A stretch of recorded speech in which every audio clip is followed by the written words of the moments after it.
New Patreon. Yes, the next part of this color manga is available right now on my new Patreon to watch straight after this episode. This has been a hugely requested addition, but now you can finally see Ultra Vegito the way it was meant to. Every scene colored perfect to anime standards, just how I imagined it when I first drew it. So join now and be the first to see every episode from just $3 with more and more access at higher tiers. Link is in the description below and pinned comment. Enjoy. So our story continues with Ultra Vegito summoning Whis' staff back to his right arm, commanding it like it was his own and he was truly of angelic caliber. A slightly disappointed and disgruntled face soon comes to him though, as he looks to the sky and thinks, as fun as this all is, I've gotta say, all this god slaying has really got me hungry, and I've expended so much energy already. But to be fair, the hunger isn't surprising when I haven't eaten in over 10 years.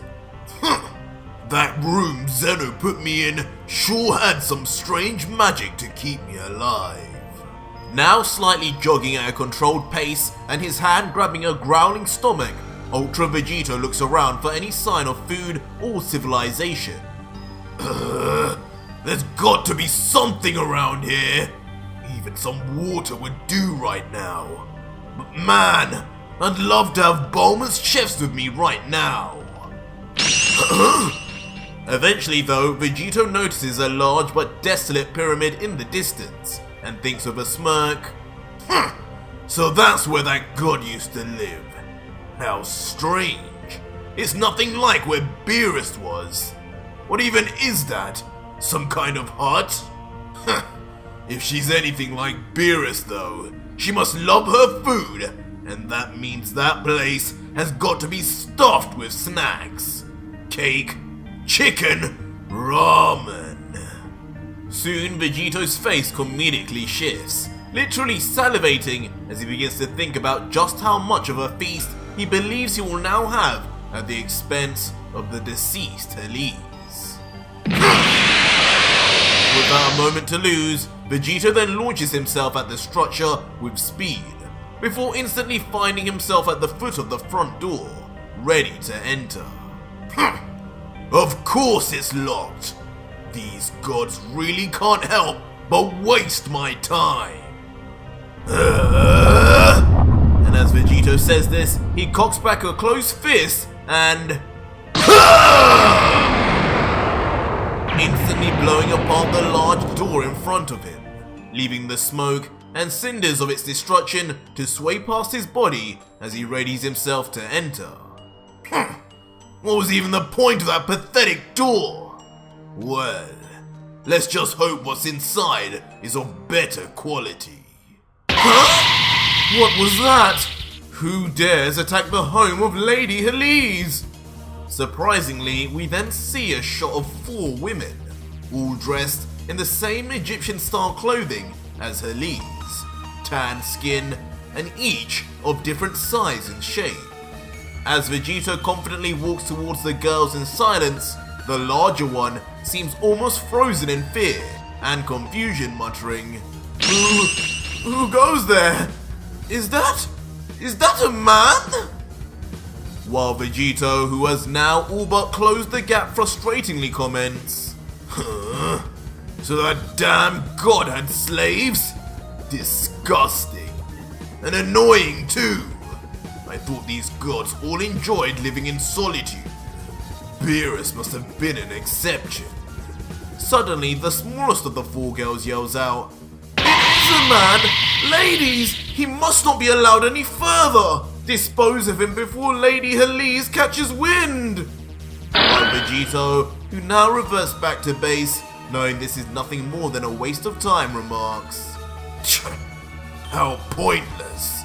Can anyone in this multiverse realize when they're severely outmatched? Get him, girls! As instantly with some impressive speed, 3 of the older girls rush in simultaneously, ready to annihilate Vegito and remove him from their quarters. But as expected, Vegito does not take kindly and stares at them with coldness, thinking, "Fools! You're lucky I'm in a good mood today, kids." And just like that, with a seemingly merciful smile, Vegito suddenly sways his hand, launching 3 beams of energy at once.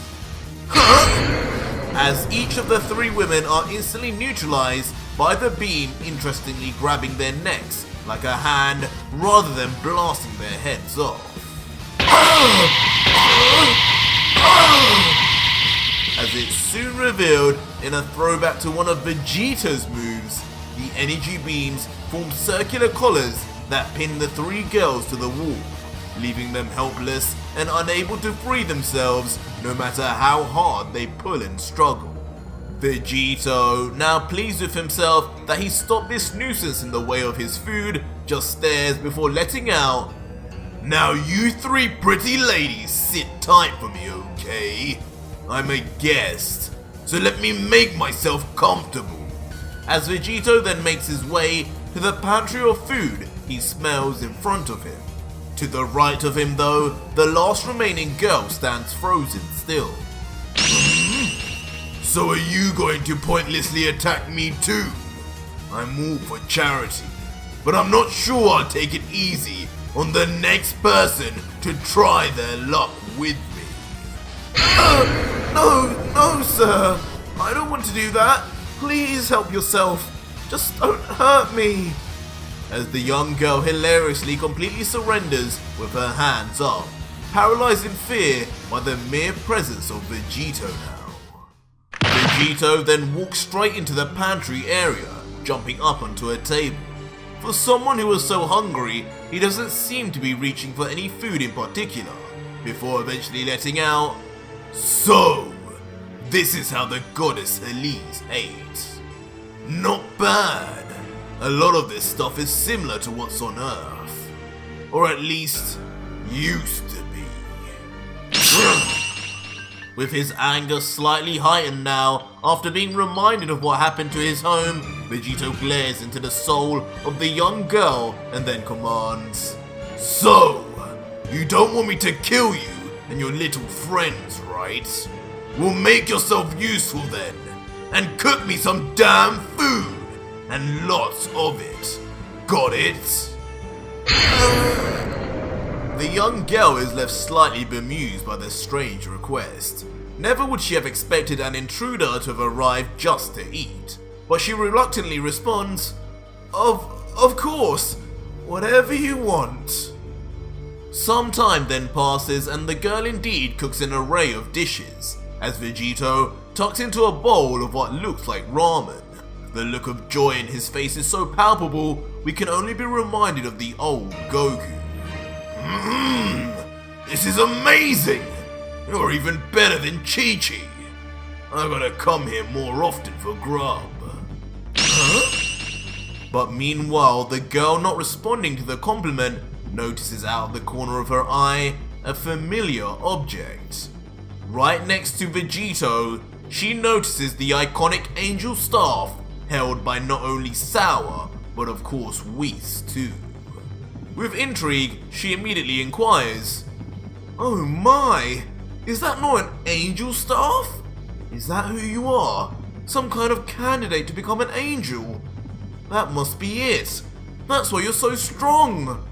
We're so sorry, we didn't know. Please, free my sisters and we will humbly apologize. Lord Heles will kill us if she finds out we disrespected an angel." Vegito, with his mouth full, now chewing slightly slower as he senses the situation shifting slightly, looks at the young girl and thinks, "A candidate to become an angel? She probably means like Beerus. I guess that could work." Then continuing, "Yeah, something like that. I'm an angel, alright. A real saint. But as for your sisters, they'll be free once I leave. Somehow, I don't think they'll be in the apologizing mood. And just so you know, I don't think Lord Heles will be back anytime soon, so you're good on that front too. Despite hearing this though, the girl's demeanor still changes as she grabs herself, feeling a bone-chilling breeze, and looks down sadly replying, "Oh, well I hope she's okay. She's never this late. It's starting to worry me. I don't know if you've heard, but there's a lunatic god killer on the loose. Rumor has it, he's from the demon realm and managed to escape somehow. He's targeting both gods and angels, so candidate or not, you need to keep a watch out. We've been training just in case he came for us too." Vegito, finding this response amusing, closes his eyes with a cocky smirk saying, "Oh really? Yeah, I might have heard something about that. But you know, if he's after only the gods, you kids really just need to relax. He has no business with mortals. From the rumors I've heard, of course." Huh? But for a moment, the young girl is inexplicably left surprised, before responding, "Mortals? I mean, yeah, we've heard it seems this demon only goes after the gods of destruction and their angels, so far. But Lord Heles is our mother, so technically, me and my 3 sisters are gods too. Lara over there is even supposed to take over as god of destruction once mother steps down." What? Hearing this, Vegito's face suddenly goes wide-eyed as his mouth opens in shock, staring down as he thinks, "Wait a minute! These 4 are gods!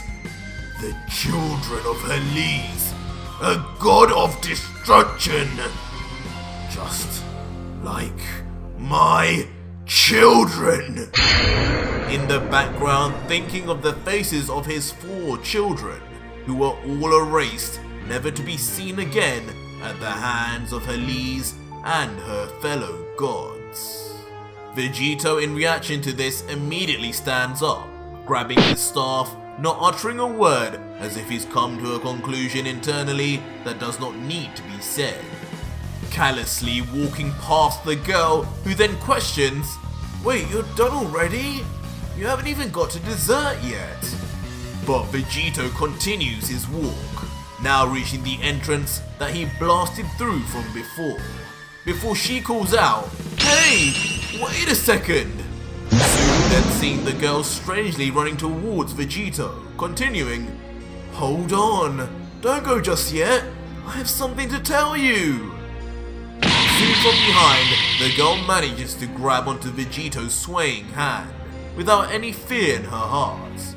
As Vegito turns around and she looks up to him, there's a big smile on her face, completely calm, as if she's grown to trust Vegito after their brief conversation. Adorably, she then lets out, "Whoever you are, mister, I just wanted to say, it was really nice to meet and speak to you. It's not often we get visitors. In fact, this is the first time I've ever seen anyone other than Lady Heles or her angel. I knew you weren't going to stay forever, but I really do hope you enjoyed my cooking, because I really enjoyed making it for you." Before then reaching out her hand for a handshake. And surprisingly, Vegito reciprocates as their hands meet, and at first he continues to remain silent mysteriously until soon a smirk forms across Vegito's face, and he lets out, "No problem, kid. It was nice to meet you too. You're a good cook. I hope one day we can meet again and I can enjoy more of that ramen.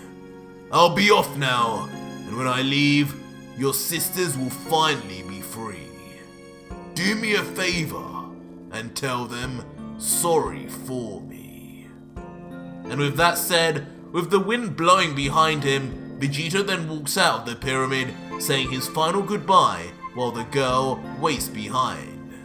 And with himself now fully fed and re-energized, Vegito continues his quest to annihilate all the gods that forsaked him, and he calls into the staff, "Take me to the next god!" And just like that, Ultra Vegito vanishes to his next divine victim. The young girl, meanwhile, looks on from below with an infatuated smile and says, "Wow, what a handsome man. No wonder Mother told us to stay away from mortal men. I better go clean up before she gets back. I wonder why he said she'd be away a while." Regardless though, she turns her back after bidding farewell and begins walking back to the food pantry. She eventually reaches where Vegito had just been eating, attempting to clear away the mess and empty bowls he left behind, when suddenly she realizes there is a mysterious shining ball left next to Vegito's ramen. She thinks to herself, "Huh? Did he leave a gift behind for me maybe?" But soon, the ball begins to shine brightly, completely illuminating the room, and in her final moments, the young girl realizes what the ball truly is, fruitlessly finally yelling, "Wait, what? No! No!" And from the outside, we witness the sudden and cataclysmic destruction of the pyramid that housed the little girl and her 3 sisters, all now dead, adding 4 more gods to Vegito's kill count. Meanwhile, unbothered in the slightest, Vegito arrives via the angel staff in a new location and new universe, this time in some peaceful fields and greenery with lush trees surrounding. He looks around for a moment and then says, "Wait a minute, this place, it seems familiar. But from where?" And as Vegito ponders on the familiarity of the location, an even more familiar voice calls from behind, "You there! What business do you have on the land of the Kais?" And as Vegito turns around, he thinks, "Huh? The land of the Kais? That voice, could it be?"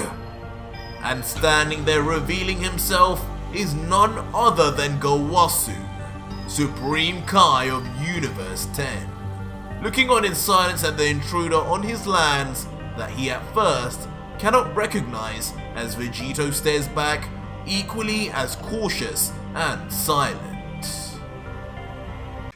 So our story continues with Ultra Vegito having just arrived in the land of the Kais, Vegito's face still full of caution and confusion as he and Gowasu stand across from each other, peering at one another.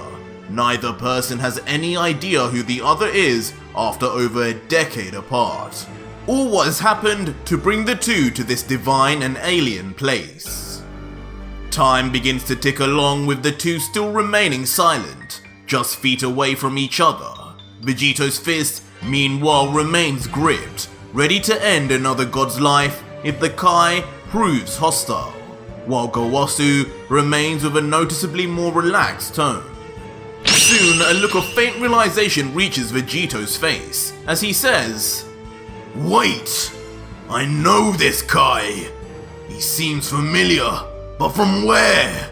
I can just about remember Shin's face, let alone another universe's Kai, but I've definitely seen this guy somewhere."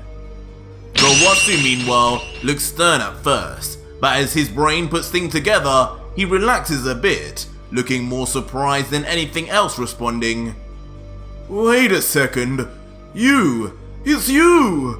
Vegito, the Potara fusion of Goku and Vegeta from Universe 7! My, it's been a long time, hasn't it?" "Huh? He knows my name!" Vegito struggles to think, as his mind now withered away from his 10 years imprisonment tries its best to keep up. He quietly wonders to himself, clearly struggling to remember and seeing flashes of himself and Jiren the Grey, a fight that never actually happened. but surely the only way another universe's Kai would know of his existence. Why can't he remember? How? How does this universe's Kai know all this? It couldn't have been from the Tournament of Power, as we never fused during it. What's going on? Gowasu looks relieved, however, a kind look washing over his face as he happily approaches the man he considers both a distant friend and hero in service of the many gods of the multiverse. Vegito! My, it's been some time, hasn't it? Since you rid me of that upstart Zamasu and his alter ego Goku Black. To think, a Kai in training, my own student no less, would steal one of the sacred time rings to go back and forward in time, all for the sake of murdering mortals. Tell me, to what do I owe the pleasure of seeing you again? Gowasu, now comfortable, begins walking towards his would-be friend, saying, "Come inside, Vegito. Would you like any tea while you're here?" Now only inches away from the God Killer. Vegito's eyes suddenly widen as his face contorts from the memories rushing back all at once. He remembers. He sees the threat of Zamasu and Goku Black and what they did to Trunks' sad future and even more crucially, the box of time rings. Zamasu! Of course! This must be Universe 10! The universe Black came from. The same universe that houses the time rings. Could those rings allow me to go back in time before I killed Beerus? Now, almost in a show of multiple personality disorder, Vegito finds a way to throw on his best happy face. It's almost as if he's doing an impression of the happy-go-lucky fighter Goku once was before all of this tragedy. It was completely fake, of course, but for the sake of what he now needs from Gowasu, it will work perfectly. He walks over and greets Gowasu with a firm but polite handshake. Supreme Kai Gowasu, it's been a long time, my friend. It's so great to see you. Yeah, that Zamasu and Black situation sure was a crazy one. To think they managed to get rid of all the gods in Trunks' timeline. Monsters. But Gowasu, I've actually come on the orders of Beerus. You see, he needs to inspect the time rings once again. It seems there is yet another being on the loose looking to mess with time. If these rings are left in your possession, I'm afraid your life may be in danger just like it was with Zamasu. But this time, if we act too slowly, no one will be able to save you. What? Gowasu, of course, is visibly shocked to hear this news, quickly realizing that this is no reunion of long-lost friends, but rather a warning of yet another Zamasu-level danger. With a look of shock, he asks, "Another threat? There's no way. Not again.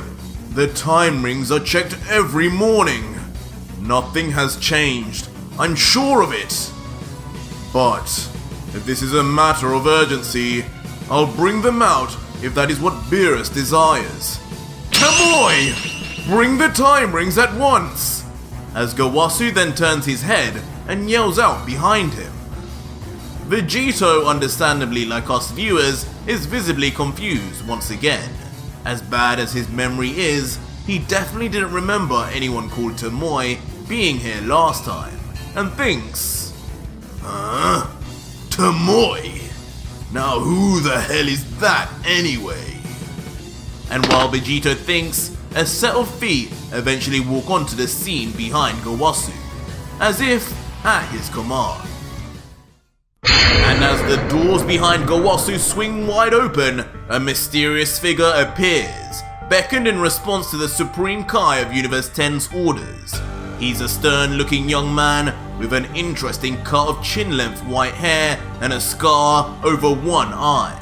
He's wearing the traditional garb of the gods in a deep navy that complemented his pale orange skin.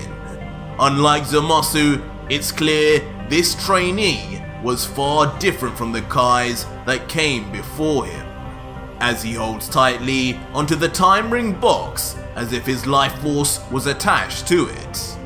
There's a hardened look in his eyes as he stares at Vegito, but says nothing.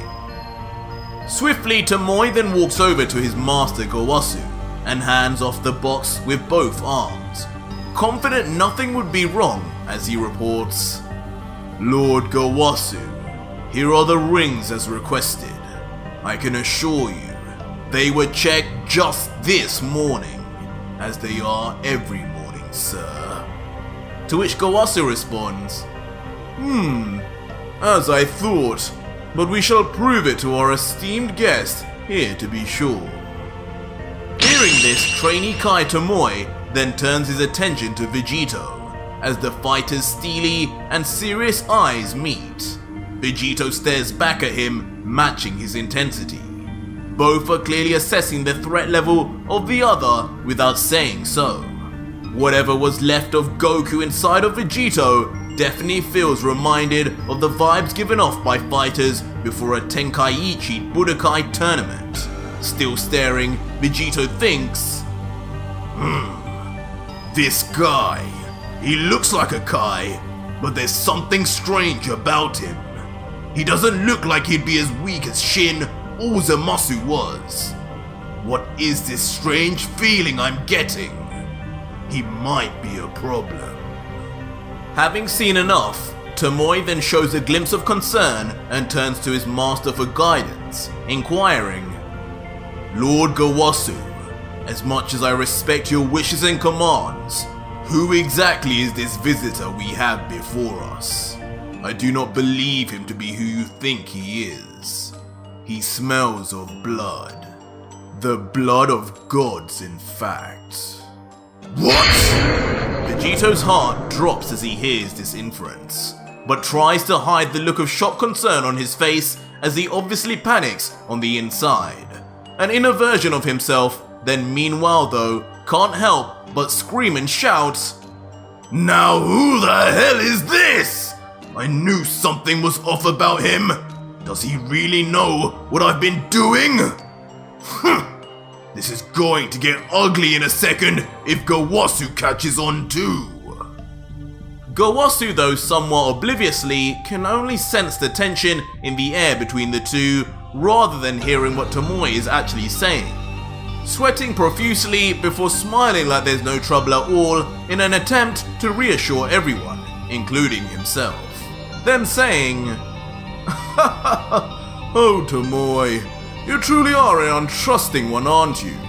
You must excuse him, Vegito. It is something we are working on. Tomoe, this is no ordinary visitor. He is in fact Vegito, the legendary warrior who stopped your predecessor, Zamasu, from his evil activities. A fusion of Universe 7's two strongest Saiyan warriors, Goku and Vegeta." Tomoe, though, seemingly unimpressed and potentially still unconvinced, proceeds to look Vegito up and down. He still doesn't trust him, but he lets out, Saiyans, I see."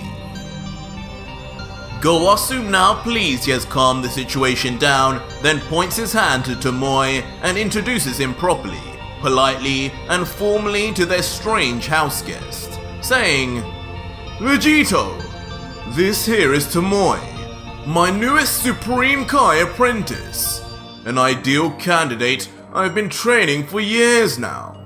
He harbors no darkness in him as Zamasu did, and as I'm sure a talented fighter of yourself can probably sense, he has also made a name for himself as the strongest Kai in the known history of our kind." Hearing this proclamation, though, just results in a smirk coming across Vegito's face, as he disrespectfully plays with his angel staff in his hands and lets out, "Oh really? Well, good for him. Can't say being the strongest Kai equates to much really though." but you're right. I can tell just from looking at you that you're a little different to the rest. Anyway, let's get down to business. Let me see those time rings before Beerus is angered. Gowasu, reacting quickly to the possible reprimand of Lord Beerus, instantly complies, saying, Yes, certainly, I'll open them now. The older Kai then grabs hold of the box before opening it right in front of Vegito, and inside, as expected, are 6 time rings, a brand new one having been created after the Zamasu incident that had caused Trunks' move to another timeline, with himself.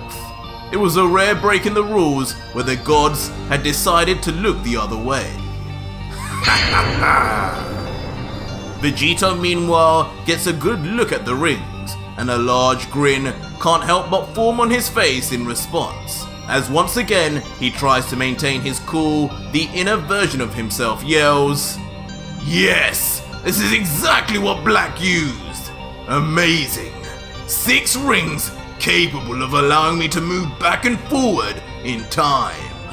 I think I'll go for the silver one, like old Black himself.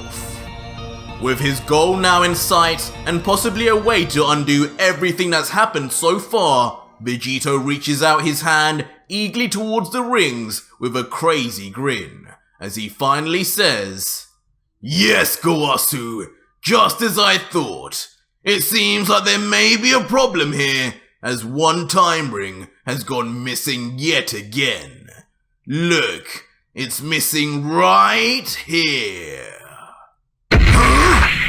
But before he can reach the box of rings, a hand mysteriously grabs onto Vegito's wrist. Vegito looks towards the person who would dare to stop him, yelling, Why, you damn Kai! Thinking it would be Tomoe, but instead, it is revealed to be none other than Rumsshi, the god of destruction of Universe 10.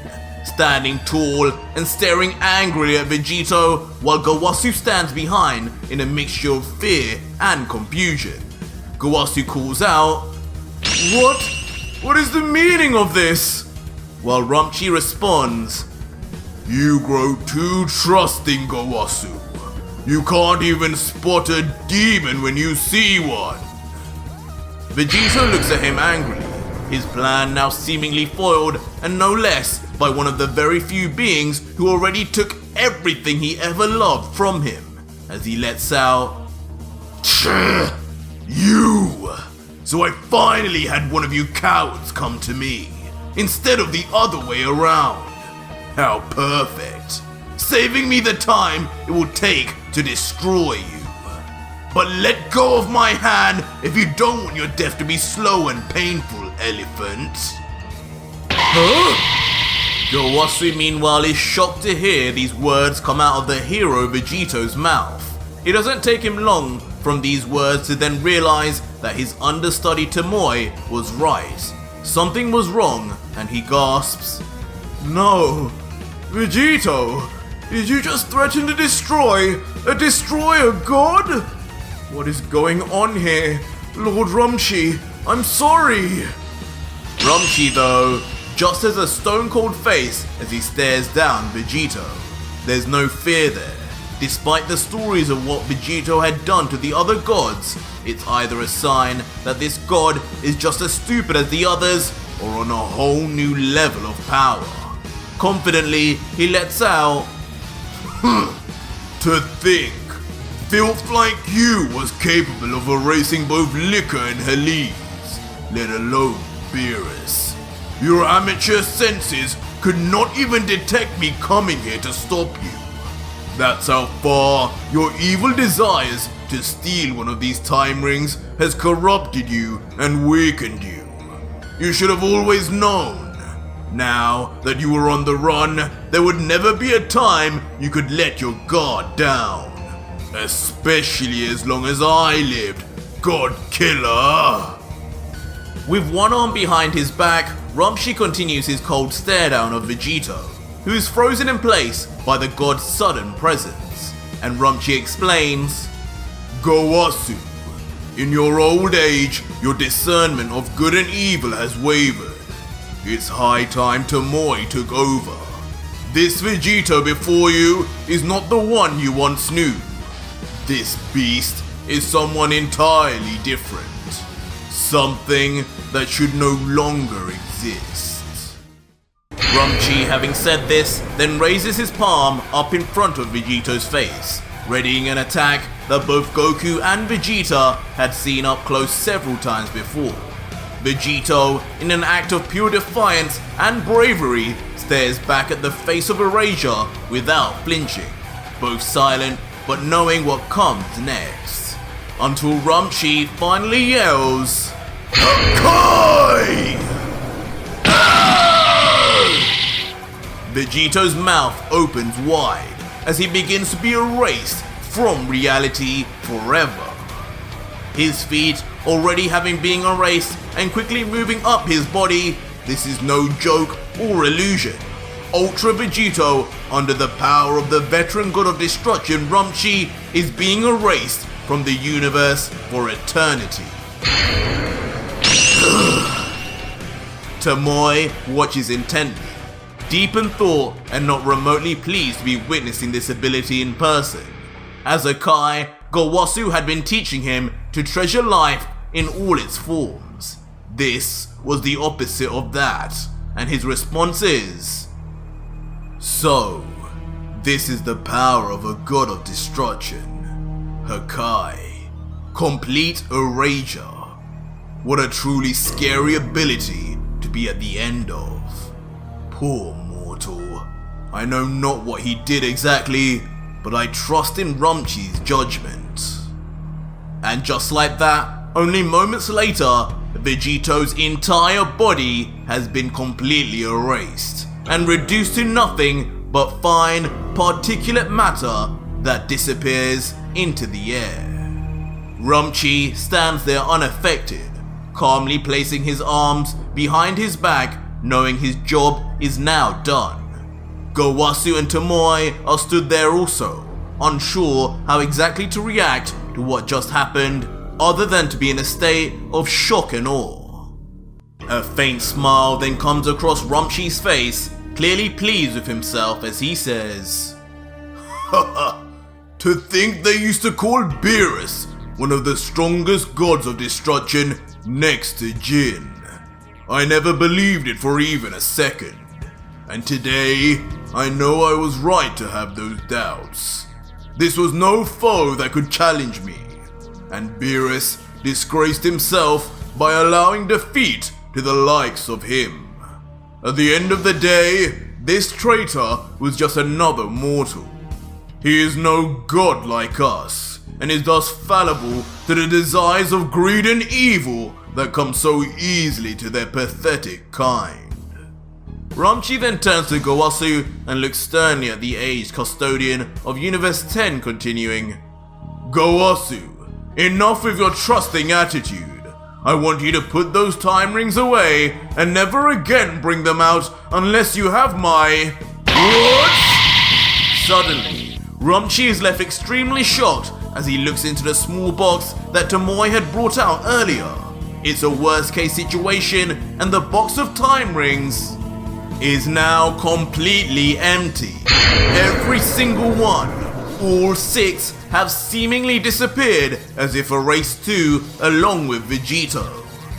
Gowasu is instantly taken aback and starts to panic as he looks around the nearby area in desperate hopes that they just fell out of the box and are on the floor somewhere. He reacts, "What? It can't be! The time rings, they're gone!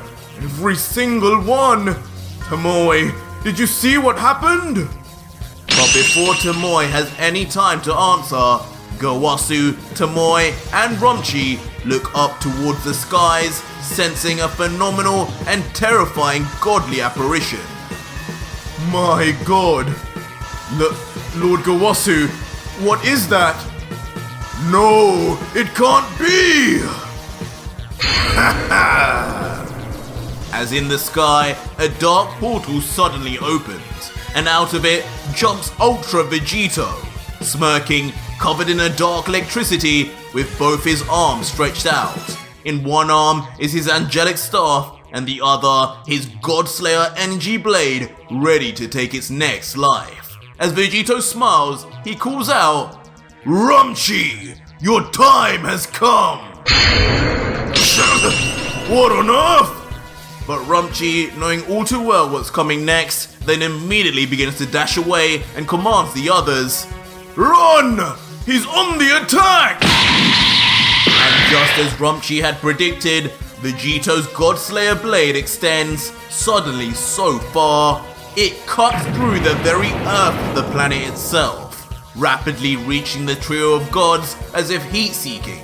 As Rumsshi shouts out one final time, "Move it! Now!" And just like that, Tomoe and Rumsshi with speed both dodged the powered up blade at the very last second. But unfortunately, Gowasu, in his old age, was not so agile. And standing there, paralyzed in shock, and now clearly split in two from the attack of Vegito, Gowasu remains, now put to rest 10 years after Zamasu attempted the same thing. As his body begins to split into two pieces, the box of empty time rings falls from his hand sadly, and his student Tomoe can only watch on in sorrow, yelling, "Master Gowasu! No! Please, no!" But alas, nothing can save Gowasu, as the parts of his body then fall to the ground with a thump before the shell-shocked Tomoe and Rumsshi. Vegito, with one victim gained, then lands to the ground, his face smirking as if he's accomplished a goal, remaining silent. Until, as his body slowly rises up, he begins to laugh.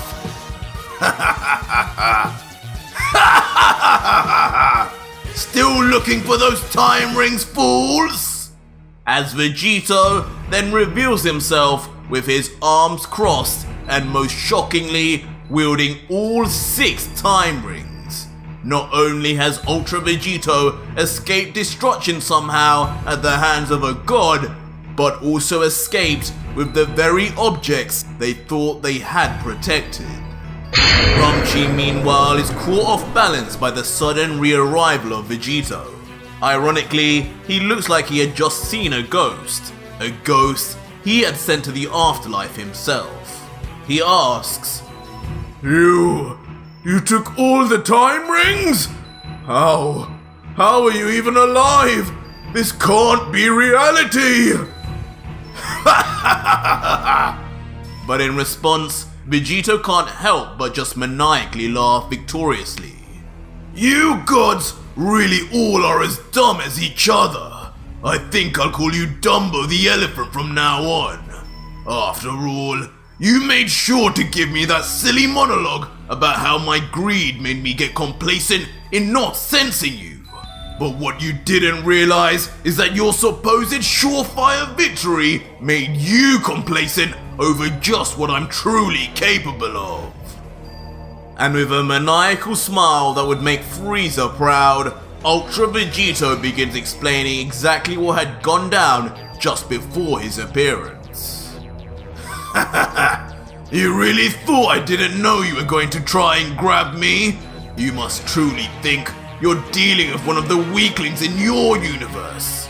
In reality, as soon as you even began to reach for my hand, I went into Ultra Instinct instantly and moved at the speed you fools could only dream of. In that moment, I went and grabbed all 6 rings and moved my hand back just so you could grab me and grow cocky. The look on your face when you thought you had destroyed me. How funny it would have been to see." What? Rumsshi, hearing this explanation, still can't accept it as truth. Not that it matters, because as he complains, he's already beginning to fade away. Nevertheless, he continues, No, you're bluffing! You're just a mortal! I caught you off guard! I destroyed you! You should be the one disappearing right now, not me! But adding salt to the wound, Vegito responds, Oh, you damn fool! I told you I wanted you to grab me. That means I wanted you to Hakai me too. I wanted to feel that pain. After 10 years of constantly feeling it, I now live for it, now that I'm free of it. I crave it. You do realize, I too can control destruction energy. I could have reversed your own Hakai at any time. But then, I wouldn't have been able to test out the time rings. The second before I was completely erased, I made sure to use the power of the time rings to escape into the past. And just when I felt your cocky kind would let your guard down, that is when I decided to come back and strike.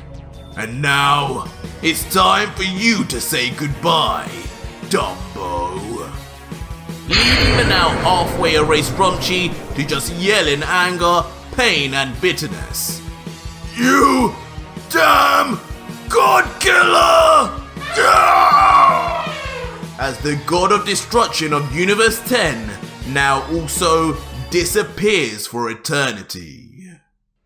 With yet another God of Destruction down, Ultra Vegito smiles with his eyes closed, like he's at peace for a moment before letting out calmly. God Killer. They say that like I don't get a buzz out of being called that. 3 down and only 8 left to go. Regardless of having these time rings or not, I won't rest until this timeline's gods are erased first. My pain and suffering happened in this timeline, so my wrath will start here too.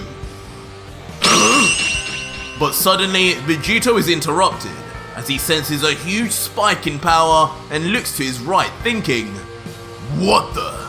This power increase, could it be? And standing there powered up with electricity and dust clouds moving rapidly around him is the Supreme Kai student, Tomoe, completely enraged, unlike a Kai, at the death of his master and universe's Hakaishin. He yells, Mortal, you have dared to kill not only Master Gowasu, but Lord Rumsshi too! And now, by my hand, as the new Supreme Kai of Universe 10, I will not let their deaths be in vain. Prepare to die, you foul demon! Leading to Tomoe rushing in straight away at Vegito. Anger in his face as he only sees one goal, and that is to stop the God Killer. And to our great surprise, Tomoe actually lands flush on Vegito's chin, sending his head snapping back with force and dramatically. Pleased with himself, Tomoe smiles still covered in electricity and says, Ha! I did it. A direct hit. For the sake of Universe 10, I will take care of this mess. But Vegito remains silent, his head still knocked back, but not groaning or any movement in his body until... With a shockingly swift snapback of his head, he returns with a crazy smile and look on his face, now in his ultra ego form, gaining power from that attack rather than damage. Not bad, would-be Kai. Not bad at all. I bet if Majin Buu had come to your universe, you would have actually stopped him. But allow me to show you what true strength is. After all, I guess you are a deity now too, aren't you? Wouldn't be fair if I didn't let you join the rest of your godly friends. And with that said, Ultra Vegito then begins powering up ferociously, as streams of dark flames become visible in the air as the planet itself shakes. Before unbelievably, in a callback to when Goku fought Moro, Ultra Vegito rises into the air, now surrounded by a giant energy version of himself, dwarfing Tomoe below him. Tomoe, meanwhile, can only watch in utter fear from below. He's frozen in shock, completely scared for the first time in his long life. Outclassed and out of his league against the unstoppable force that is Vegito, he doesn't know what to do and just mutters, "Margin Boo?" Vegito, inside the safety of his giant apparition, smiles down at Tomoe, enjoying the sense of powerlessness this god now has, and comments one last time, "Goodbye, supremely disappointing Kai." And with that, the giant version of Vegito raises its foot as the world shakes under its movement, casting a shadow over the waiting Tomoe like a deer caught in headlights, who can't even say a word before... Instantly, Supreme Kai Tomoe is crushed under the power and weight of Vegito. Where there once was a proud and regal god, now remained nothing more than a bloody mess on the floor.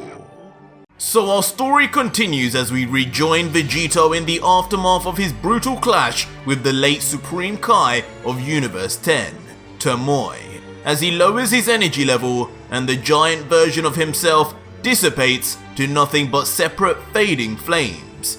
The fused warrior, still in his ultra ego form, stands there with his back turned, victorious. Now standing over what can only be described as a bloody mess of mush, Ultra Vegito has a stern but emotionless look on his face as the thrill of the fight has now ended and he shows an ounce of respect to the god he, though killed, at least gave the opportunity to see the afterlife, saying, "You Supreme Kai types have a bad habit of fighting battles you can't win. You should have known better, but I respect your courage. May you one day return to the living world with a new and improved god of destruction to work with." As Vegito is left with his thoughts, he continues in his mind, 3 gods of destruction now dead, only 8 remain. And just before that pink slop died, he mentioned one of the gods being even stronger than Beerus. As easy as I think ridding the multiverse of these gods will be, I can't grow complacent. I still don't know when Zeno or the Grand Priest will even turn up either. Vegito then turns to look down at the rings on each finger of his right hand, taking a moment to distract himself and consider what his next move should be, as he lets out, "So these rings, the time rings, these little ugly pieces of metal will allow me to travel back and forth in time, huh? And maybe even before I killed Beerus. Maybe before I had to do all of this in return." But though it takes a minute to realize, through his foggy memory, he finally remembers the thorough story of Goku Black and Zamasu, as if wearing the time rings themselves brings back an essence of their very beings. Vegito's face then twists into one of shock and discontent, as he soon realizes that the rings alone won't be enough. "No, this won't work. This won't work at all. These rings will only bring me to a different timeline, not reverse time like Whis' staff could. When Black used these, he traveled from Trunks' world to ours, a timeline where Zamasu still existed, and even after Beerus erased him here, he still remained back in Trunks' timeline. Bottom line is, no matter where I go, there will still be another version of me, of us. That won't do at all." As the impossibly powerful Saiyan thought about the cocky look that used to be all over Fuse Zamasu's face, It almost felt like the now long deceased mortal killer was mocking him from beyond the grave for attempting to follow down his same path. With anger in his heart, Vegito then soon closes his ring-covered fist tightly and starts to channel his ki into his mythical jewelry in hopes of again using their unique power to bend time. And just like how he mysteriously had full control over Whis' angel staff, he felt too a natural affinity with the rings yelling, "Alright, take me to another timeline, rings!" And perfectly, just as confidently as Vegito has been throughout this entire process, the time rings open a portal. We should have known from his usage against Rumsshi the level of his mastery, but seeing it in action again is as much a shock as ever. Just before he walks into the portal to the unknown, he comments, "At the very least, before I battle those two midgets up there, I may as well use this opportunity to train some more. As strong as I am, I need to be stronger if I want to be sure of their defeat. Right now, it could go either way.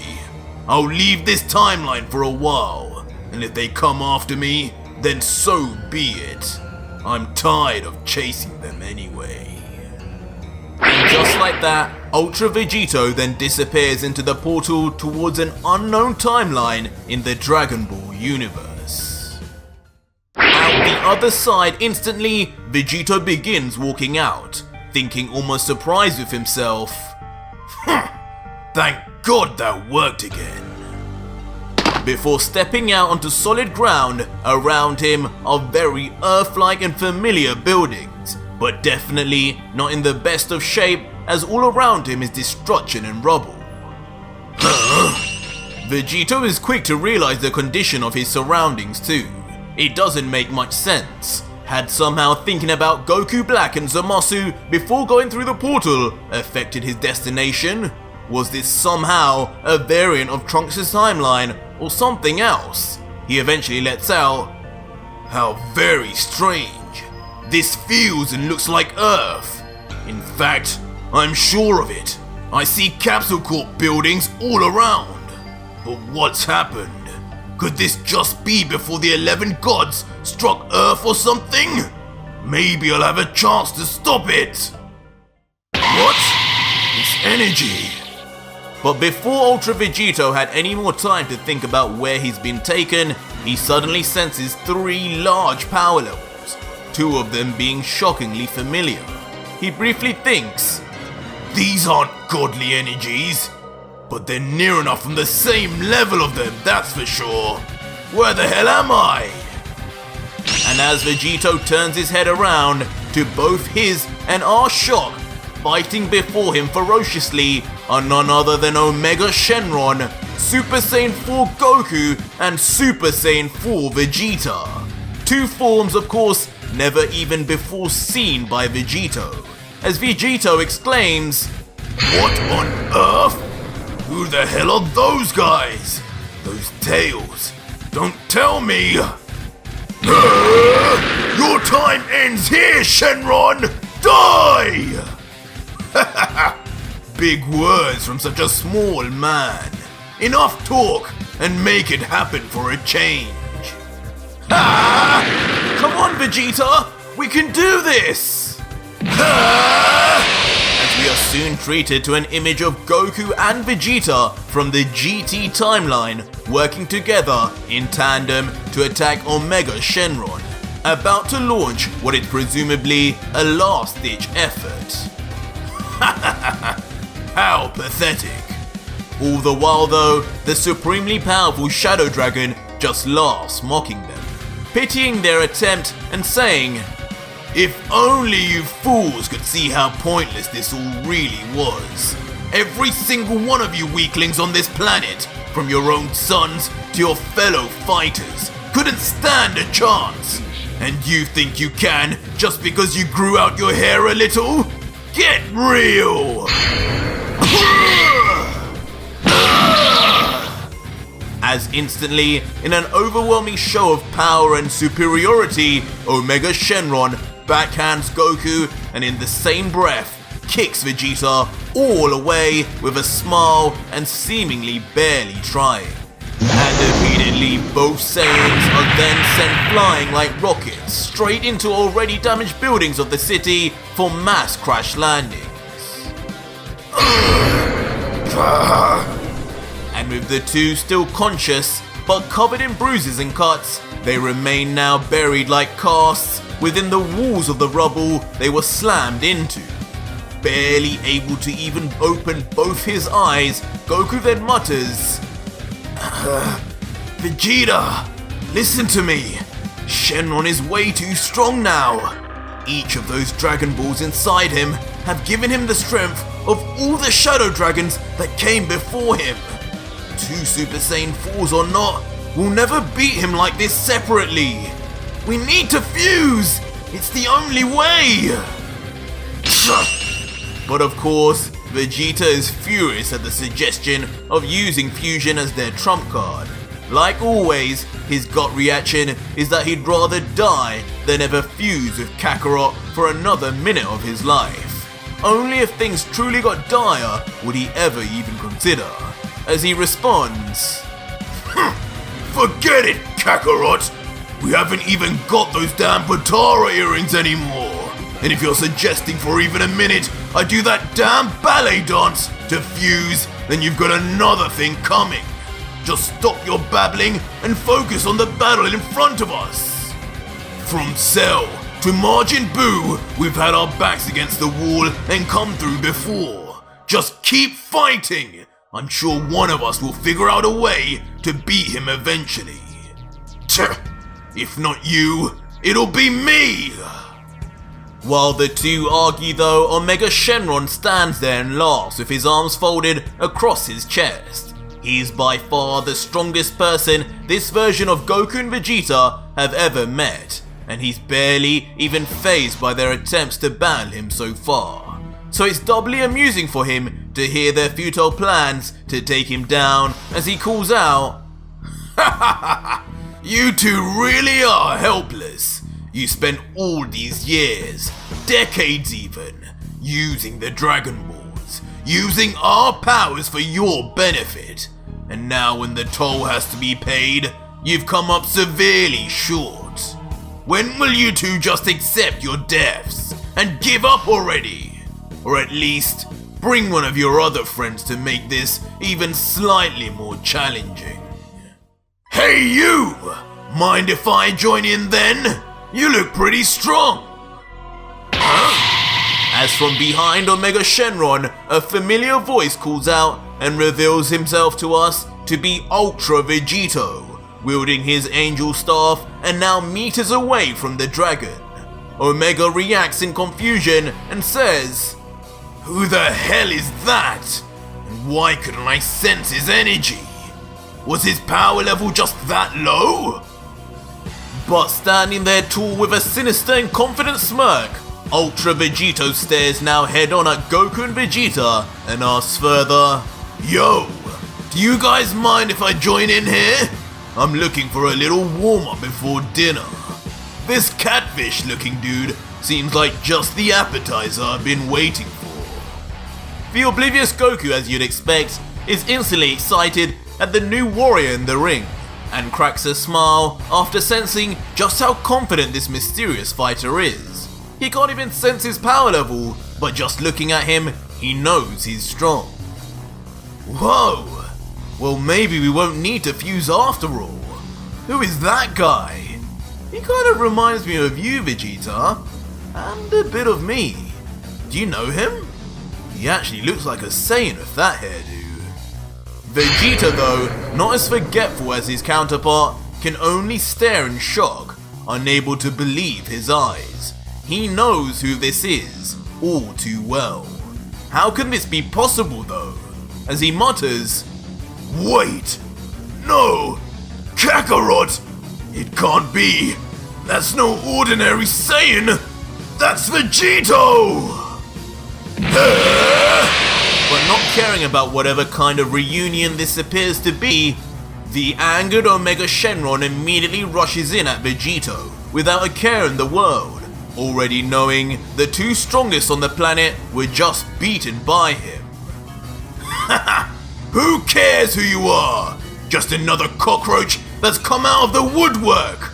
No names needed. All you are is my next victim! But as the Shadow Dragon reaches just inches away from Vegito, Vegito remains emotionless, not even blinking for a second. Yeah! But despite all the speed and power of Shenron, with his arms folded, all Vegito needed to do was move his head slightly and Shenron's punch is dodged like literal child's play, leading Shenron to question, "What the? There's no way! I got him! No one can move that fast!" As Vegito with a smile goads the dragon. "Sorry. Exactly when are you supposed to be making me your victim? I'm getting the feeling me and you have two very different definitions of that word."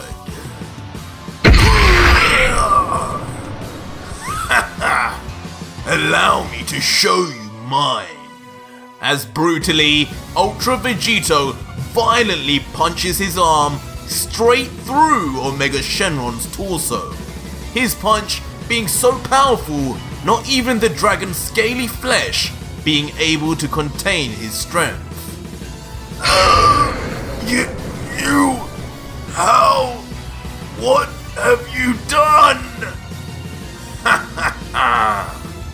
And with an incredibly borderline evil and demonic look now on Vegito, he grins, taking pleasure in the dragon's obvious pain and misery, and replies, "What do you mean? I told you I needed a warm-up. Where better to feel some warmth than inside a dragon's belly? Don't you guys breathe fire or something like that?" But just moments after saying that horrid line, Vegito removes his arm just as fast and just as painfully from Shenron's body, now covered in his dark blood before...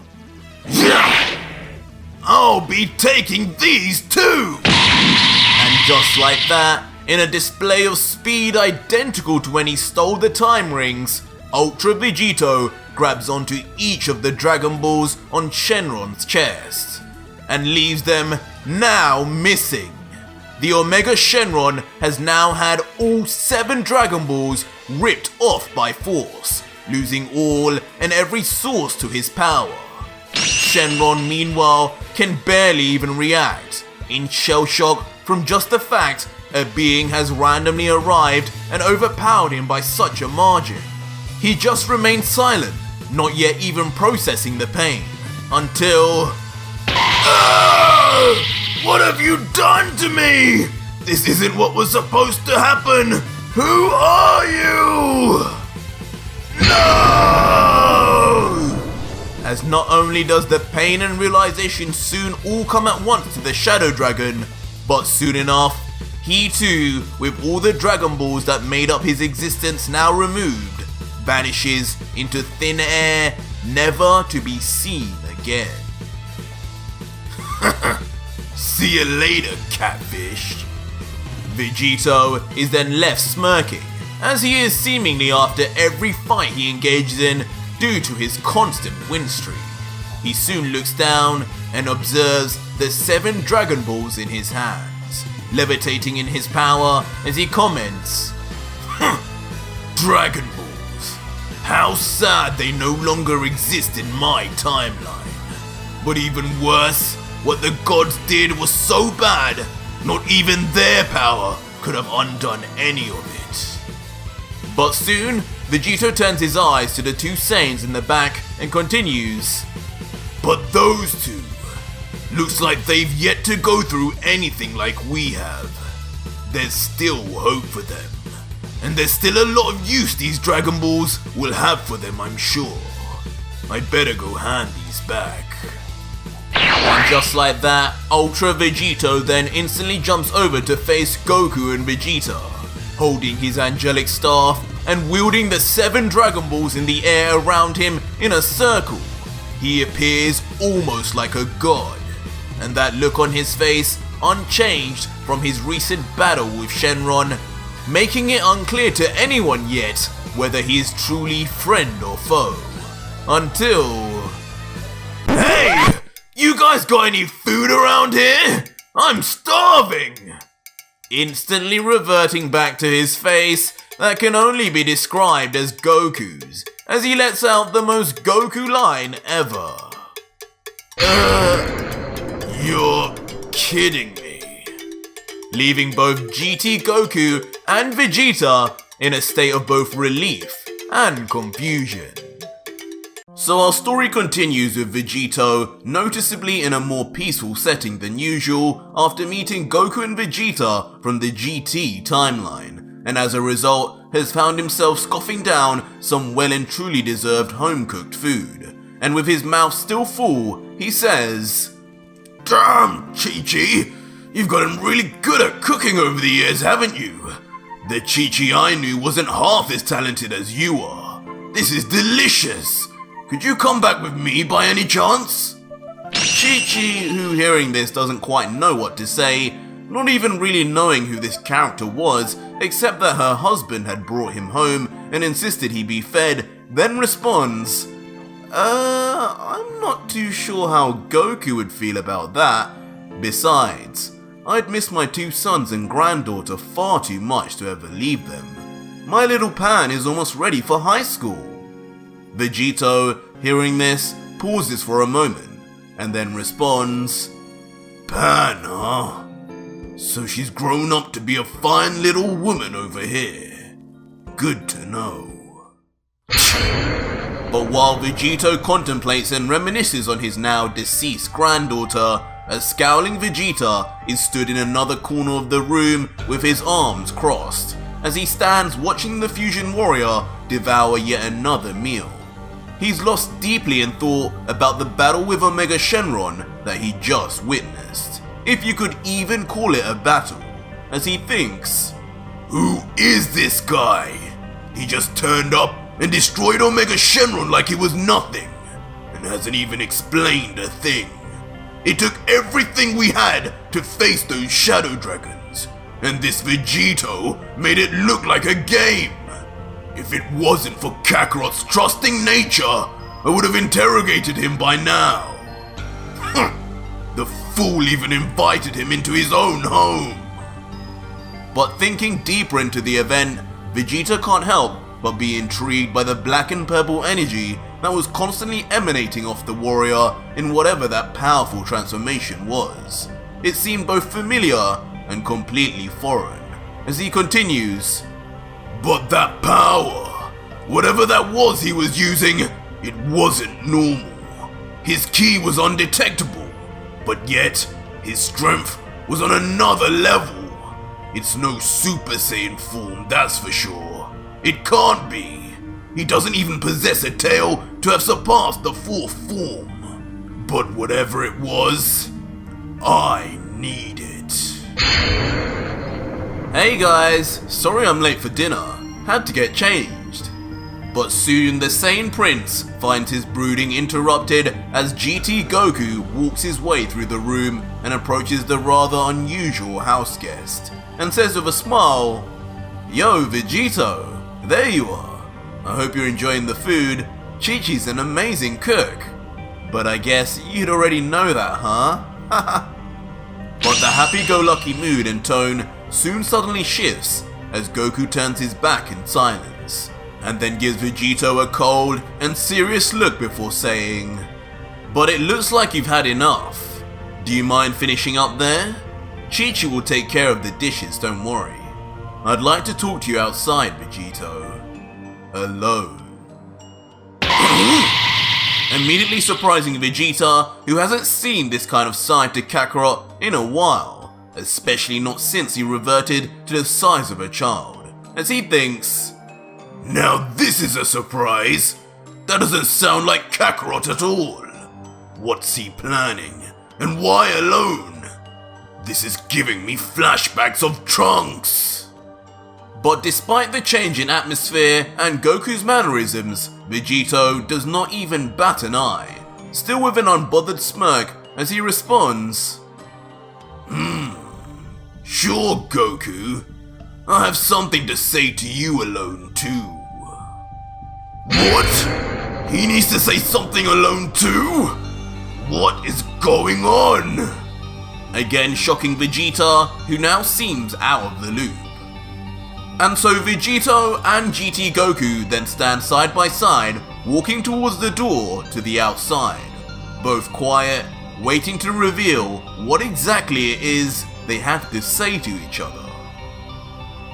Eventually, they both reach the outside, and the two look relaxed as they stare each other with a smile and make what seems like small talk, as Vegito says, Wow, even in this timeline, nothing seems to have changed about our home, has it, Goku? To which Goku responds, Haha, I guess not. If it ain't broke, why fix it? But now, with the trivialities out the way, Goku's face returns to being serious and lets out, Vegito, I want to thank you for helping us beat Omega Shenron. I don't know if we would have made it without you, even with Gogeta. It was incredible to see. I'm glad I repaid you at least a bit by getting you a good meal. But Vegito, I need to know the truth of why you're here. I don't have a good feeling about it. Which momentarily confuses and seemingly alarms Vegito, not expecting his shorter counterpart to approach him with such a serious question, as he replies, What do you mean, Kakarot? Can't a guy come through to help a struggling timeline every once in a while? Trunks did it, why can't I? But Goku remains steadfast in his serious approach, and quite rightly thinks back to when Trunks first arrived and defeated Frieza, remembering exactly the reason why and the ridiculously powerful androids 17 and 18 that came soon after as a result, replying, Yeah, Trunks did, but he told us when he came over it wasn't something he should be doing, that it would cause huge consequences if done wrong. He came also because there was an even greater threat in the future that he wanted to warn us about. He even told us I was going to die during it and gave me some medicine. So I need to know, are you coming to warn us of something too? Vegito is left in silence for a moment, knowing inside this little Goku is starting to figure something out. But now with one arm on his hip, Goku points a finger at Vegito, who still stood across from him. He might look young on the outside, but he has lived a life of battle after battle, and he's not going to let this go. Continuing, I can tell you've been in battle before coming here. Your clothes are ripped, and you're covered in blood. Blood I don't think is yours. You have to tell me, Vegito, what happened in your future? But now these questions are starting to get on Vegito's nerves. His mind and temper now fragile after everything he's been through already. He doesn't want to do the unthinkable, but he knows if things go south, so will he. As he contemplates, since when did this version of Goku get so responsible? Asking all these damn questions. At least he thinks I'm from the future of this timeline. I guess that's good. I can't let him figure out what's going on though, or this will end badly. Knowing that he can't let Goku know what is actually happening, Vegito decides he'll use the fighter's own assumptions against him. Better that than make enemies of the Z fighters of this timeline. So he would have to make this believable. Vegito suddenly then looks to the ground, channeling his inner future Trunks to give him the best depressed Saiyan fighter from a dark future performance of his life, and replies, Kakarot, I don't know what to say. You're right. In my future, a powerful warrior, stronger than any other, appeared one fateful day. We were helpless. I tried my best to fight him off, but even with the combined powers of Goku and Vegeta, we had no way of stopping him. Gohan, Krillin, Piccolo, all of Earth's Z fighters fell to his power, and in the end, he destroyed not only everyone on Earth, but also everyone on New Namek, just to make sure we can never bring them back. What? Instantly, Goku is left understandably shocked. In his mind, he was mentally preparing himself for some kind of bad news, but to hear not even this version of Vegito, with all his insane power, could stand a chance, Goku could only let out, You're kidding! Even with all your power, you stopped Omega Shenron like he was nothing! You're telling me you couldn't stop this guy? Wow, unreal. I never knew so many powerful guys still existed out there. But we soon zoom out to see Vegeta. He's been hiding behind a building this entire time, listening in to everything Vegito has told Goku. Unlike Goku though, who shows an ounce of excitement for the huge power coming to Earth, he instead looks far more concerned, thinking, No! This has to be some kind of joke! There's no way there's a threat heading here that's even stronger than Omega Shenron! Just what the hell are Kakarot and I going to be able to do about that when even this freak Vegito can't do a thing? This doesn't sound good at all! Goku though, now showing some signs of nervousness regarding this potential new opponent, now looks at Vegito with some sweat dripping down his forehead and asks further about Gohan, Krillin and Piccolo. That's so horrible. I'm sorry to hear that happened to you, Vegito. You're a brave man, but you've got to help us out here. When are they coming? Who are they? Vegito then looks at Goku ominously, ready to reveal the name of the deadliest threat to Earth yet, and says, They'll be here in about 3 years. A monster in every sense, capable of erasing your very existence with a single line. His name will be Monarcha. Suddenly revealing to the shock of all of us watching the lengths of deceit Vegito is willing to go down. What? Vegeta instantly is shell-shocked by the statement, tensing up at the name of their terrifying new alien foe, continuing, Erasing from existence with a single line? That sounds insane! Monarcha? Who the hell is that? Vegito, though trying to calm the nerves of Goku, then puts his hand on Goku's shoulder, in a reassuring way to let Goku know he's not alone, swiftly allowing him to now accomplish his real goal of getting stronger. He then says, But this isn't the end. I've come here, Kakarot, to train with you. In my timeline, the Room of Spirit and Time, the hyperbolic time chamber, no longer exists. Gone with the Earth as it was destroyed. But here, it does, just as those Dragon Balls did. Come with me, you and Vegeta, fuse into Gogeta, and train with me for the next year. I'll teach you things, teach you powers you never knew existed. We'll get stronger together to beat this demon. Goku looks back at Vegito, hearing this with a trusting smile. There's no reason to doubt him, since of course he's technically himself, and says back, I got you, Vegito. That's a perfect plan. With your power, I'm sure Vegeta and I will improve tons. Just what we need after that reality check with Shenron. I just hope you get something out of it too.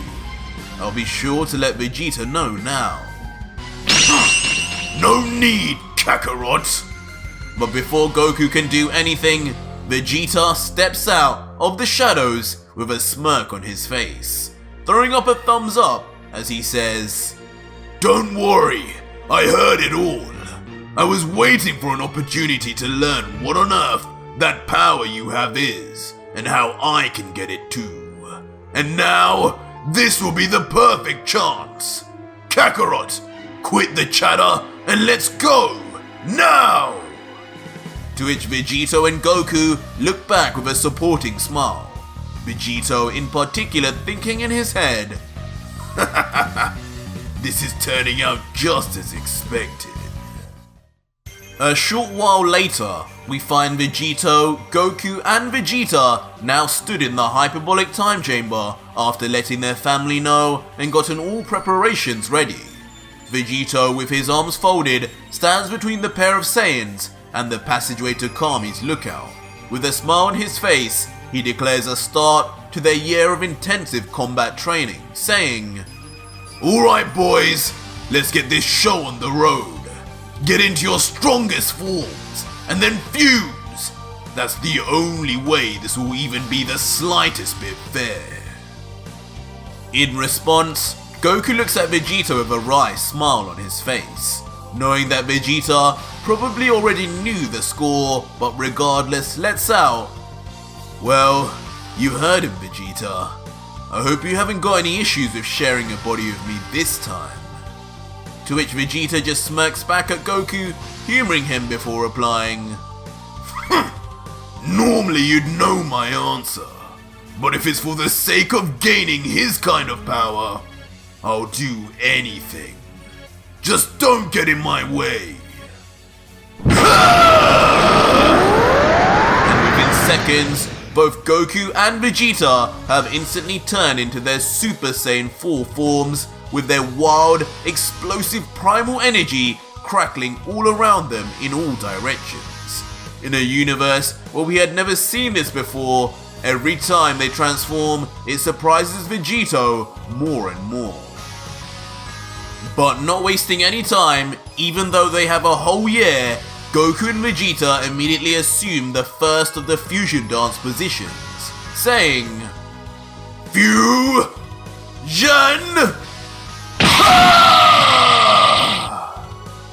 Causing a bright light that grows larger and larger at Vegito's feet.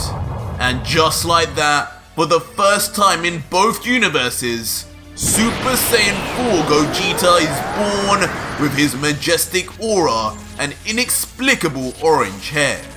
His power level so impressive, Vegito can't help but smile as he lets out satisfied, "It's about time. Excellent. You'll do just fine for now. Ready when you are, Gogeta." Gogeta then folds his arms across his chest just like his counterpart. If you were a passerby and you didn't know any better, you might even confuse the pair of fusions for brothers. The newly created warrior has a cocky smirk across his face after hearing Vegito challenge him and responds, "Haha, you should know better than anyone. I'm always ready. Let's do this, Vegito."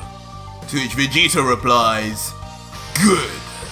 Think fast!" And instantly the two warriors vanish as if perfectly in tune with each other.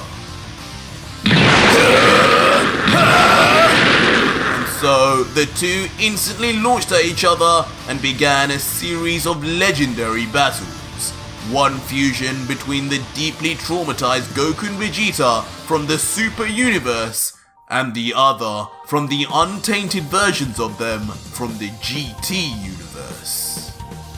In an array of clashes and collisions all over the space of the time chamber, Vegito and Gogeta fought, equally matched when Vegito remained in his base form.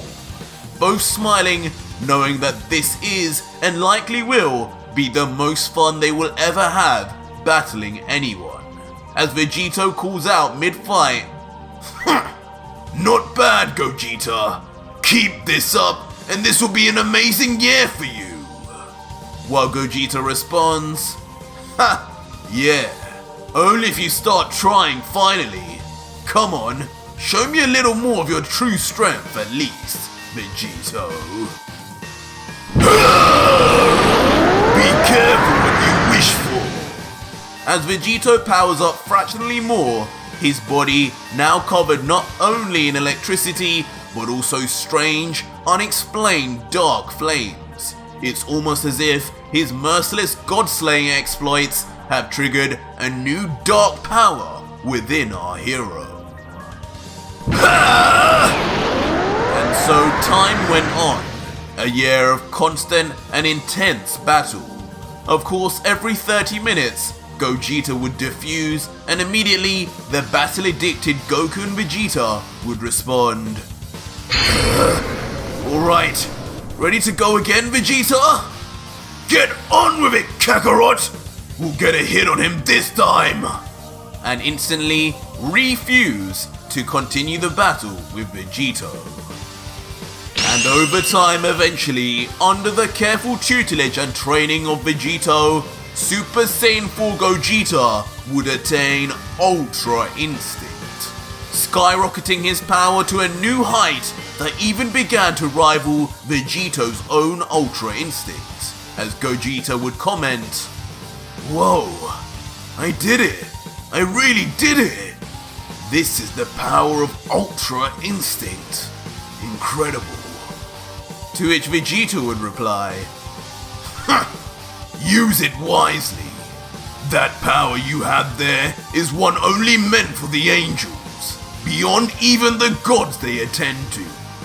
When that day comes, when that monster arrives, use this power to utterly annihilate them." You got it, boss. I feel unstoppable right now. Might even be able to take you on by the end of this year. To which Vegito puts up a classic thumbs up and says, "Haha, that's the spirit. We've got a while to go yet. Let's surpass both our limits." And so the full year finally ended, and like clockwork, just seconds before the year was out, the door to the time chamber opened and out walked a trio of bruised and fatigued Saiyans.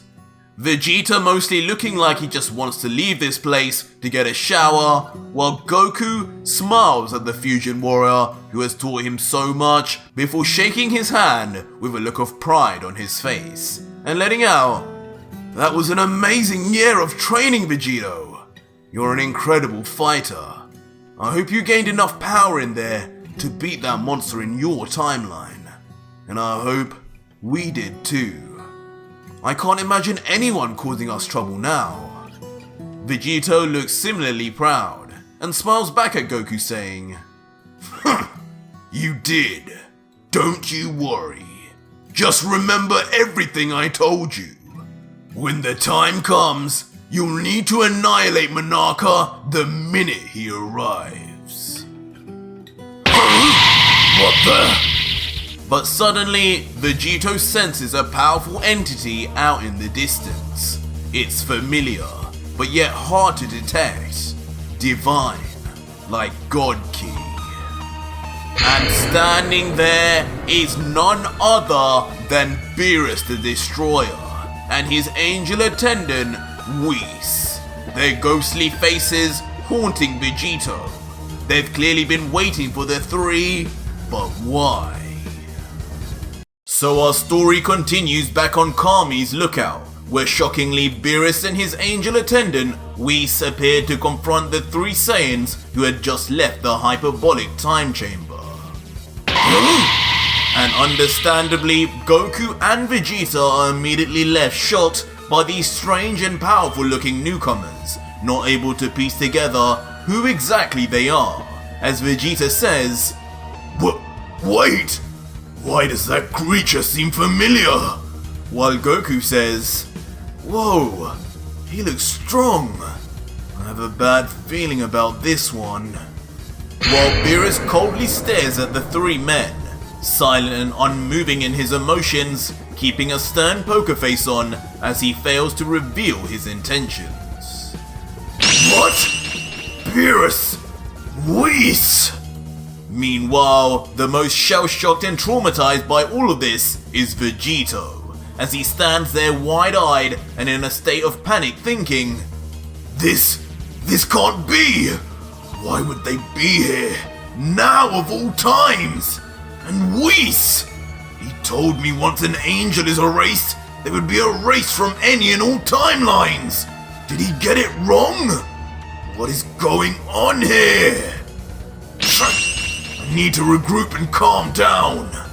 But regardless of his panic-stricken state, Vegito is quick to use his energy to call Whis' staff into his hand, just in case he needs to make a quick exit.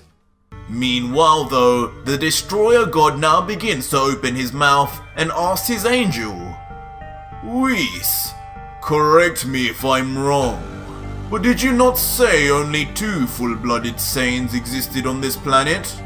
Who is this other fellow? It seems he does not have a tail, but his energy signature, I sense, does not seem to be any different to the other 2. Could he really be an Earthling, you think? And Whis, who at first is calm, responds, I'm not sure, my lord. My angel staff is not always 100% accurate when it comes to scouring the entirety of the universe, but for analyzing a single planet, I would think it would be correct. But having said that, judging by the power levels I'm sensing, all 3 of these fighters are most definitely Saiyans. But a dark shadow soon falls over Whis' usually prim and proper face, as the angel realizes something seriously wrong is happening here and continues. But regardless of what race these mortals are, what's more concerning, my lord, is that one of them is wielding an angel staff of his own. And on top of that, time rings meant only for the Supreme Kais of Universe 10. Whoever this third fellow is, he is not supposed to be here. Instantly, Beerus' eyes after hearing this are drawn to the left and right arm of Vegito, with one wielding the staff meant only for the angels and the other wrapped in numerous time rings, just as Whis had said. What the? Leaving Beerus completely and utterly shocked as his brain speeds up, trying to think 1,000 thoughts at once to try and explain what he's seeing. None of this should be possible indeed, and he responds, Whis, you're right. What in the name of Zeno is going on here? We cannot let him leave this place without questioning him. His existence could mean the end of all of us if the God of War catches wind. I'll handle this right now. I came here looking for a Super Saiyan God to match me. And this is what I get? Whoever this is, he better not be who the Oracle Fish prophesied. And just like that, Beerus instantly launches himself at the trio of Saiyans, knowing that if he doesn't stop them in some way now, it will ironically be his head on a platter. What? Stay calm, you two! And as the god hurls towards them, Vegeta and Goku panic, while Vegito remains a force of calm, at least on the outside. On the inside though, Vegito continues his panic and jumps to conclusions as he thinks, damn it! They must have caught on! If I don't get out of here quickly, I'll end up having to repeat history! And though the truth is, the multiverse is better off without any gods or angels, I can't kill Beerus again! This is something these two will have to deal with on their own! Swiftly, Vegito then turns to face Goku and Vegeta and continues to use the 2 warriors that now both consider him to be a close friend to his advantage, yelling commandingly straight at them, Goku! Vegeta! Listen to me! Quickly fuse! That thing approaching you is Monarcha, the demon that destroyed my timeline! Don't ask me why, but he must have arrived early! Use what I taught you and stop him at all costs! Do it now! What? Huh? No! Both Goku and Vegeta are left momentarily motionless by the revelations. They'd only just finished training and already they had a new foe to face. Eventually they come to grips and Goku begins, damn it! He's here already? But we've barely recovered. Vegeta! Do you think we can do this? While a borderline annoyed Vegeta responds, It's not like we have a choice, Kakarot! That damn Vegito said it would be years, and coincidentally, they come just the day after he arrives? I knew messing with our timeline like that wouldn't go down well. But whatever, that's in the past now. This monster is on the attack now. Get into position, Kakarot. We end this nightmare today. Leaving Vegito to watch on with a cunning smile as his plan seemingly comes to perfect fruition, thinking, yes, that's the way, Vegeta. Take command and sort out this mess for me. As from afar, we then hear the two Saiyans iconically yell, Fusion! Ha! Leading to a burst of light that shoots forth from Kami's lookout and into the sky. The light and magnificent power is so great that even Beerus is forced to stop straight in his tracks as he marvels and covers his face, saying, what the devil are those Saiyans doing now? Huh? Suddenly though, the confusion turns to anger as he realizes what's happening. Wait a second! Did two of them just turn into one? Or are my eyes playing tricks on me, Whis? What's with this energy? It's changed! This isn't Mortal Ki. This is... And just like that, now standing there where Goku and Vegeta once were, is a fully powered up Gogeta, already in his Ultra Instinct form, holding onto his jacket in classic Gogeta style, with a newly gained cocky smile as he lets out, alright, kitty cat, I was planning on using this power a few years from now, but since you insist, let's get this party started now! What? You're kidding me! Whis! Is this what I think it is? Beerus and Whis thought they were shocked before, but it doesn't even compare to how they feel now in the slightest. They both know what they're seeing, but truthfully, they can't quite believe their eyes, with Beerus saying, Whis, what is happening here? Tell me you know what's going on! But Whis is no more in the know than his god of destruction, as he just stares blankly at Gogeta, completely positive as to what he is seeing, but unsure of how. Letting out, Lord Beerus, something is definitely not right here. This is indeed what you believe it to be, the technique of the angels, Ultra Instinct. Now I'm afraid this has become a matter Father must be aware of. My lord, we must not let any of these mortals escape. Wait! But seconds after saying this, however, Whis looks up into the sky in shock, as one of the two warriors has already begun what looks like an escape. He quickly realizes what's happening as he yells to Beerus, still staring into the distance. Lord Beerus! Up there! The time ring user is on the move! And just as Whis had claimed, Vegito appears in the sky with his back turned as he uses his dark and divine energies to open yet another swirling portal up in the sky with the time rings of his universe.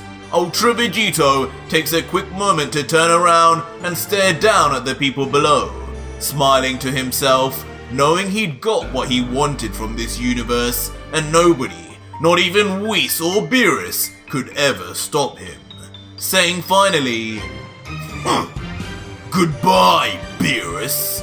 Goodbye, Whis. It was nice to see you again, if only for a brief moment. I leave this now in the hands of Gogeta and yourselves. May you have a better future than I do. Farewell. And below, not hearing what Vegito had said, quietly under his breath, Gogeta smiles back saying, Goodbye, my friend. Thank you for all the training. I'll put an end to these two here and now. And I wish the same for you, Vegito. While Beerus, knowing he can't stop the time portal, futilistously comments, "We messed up big time letting that one go. I don't know if we should tell Zeno, knowing his temper."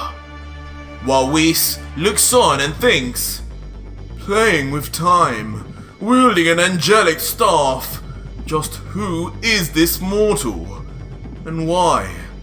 Why does he look at myself and Beerus with such familiarity?" Meanwhile though, having made his escape, Ultra Vegito floats through the portal and arrives back in his own timeline, but has found himself in yet another one of the many parallel universes. This time, he's on what seems to be a strange and unfamiliar planet, one he obviously doesn't think he's been to before, and from the look on his face, he comments, "That was a close one. I guess I have to worry about running into gods and angels wherever I go in time. But where the hell have I found myself now? This could be a planet in any universe." But having just maneuvered his way out of danger, Vegito takes a moment to look at his surroundings, sensing for nearby power levels, and generally think about his current situation as he reflects, "Damn, I was hoping to eat and recover before arriving back here. Maybe even stock up on some senzu beans from Korin. I guess I'll just have to find something here." His head turns backwards as he continues,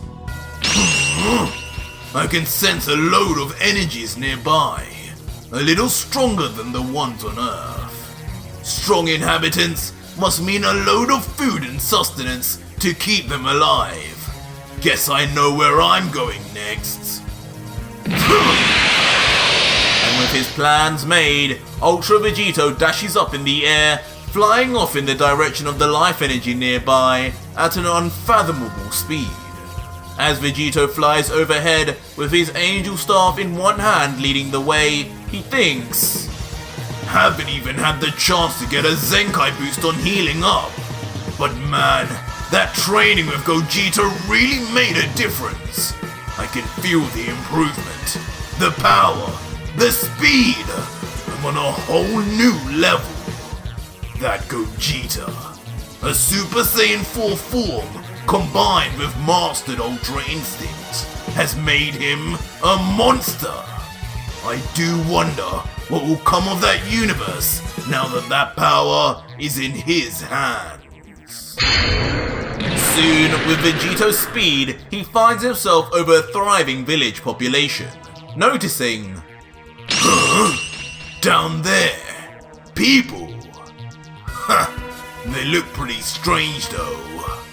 As the fusion warrior looks down, he sees many different types of wolf-like people, standing on 2 feet, living down on the ground below.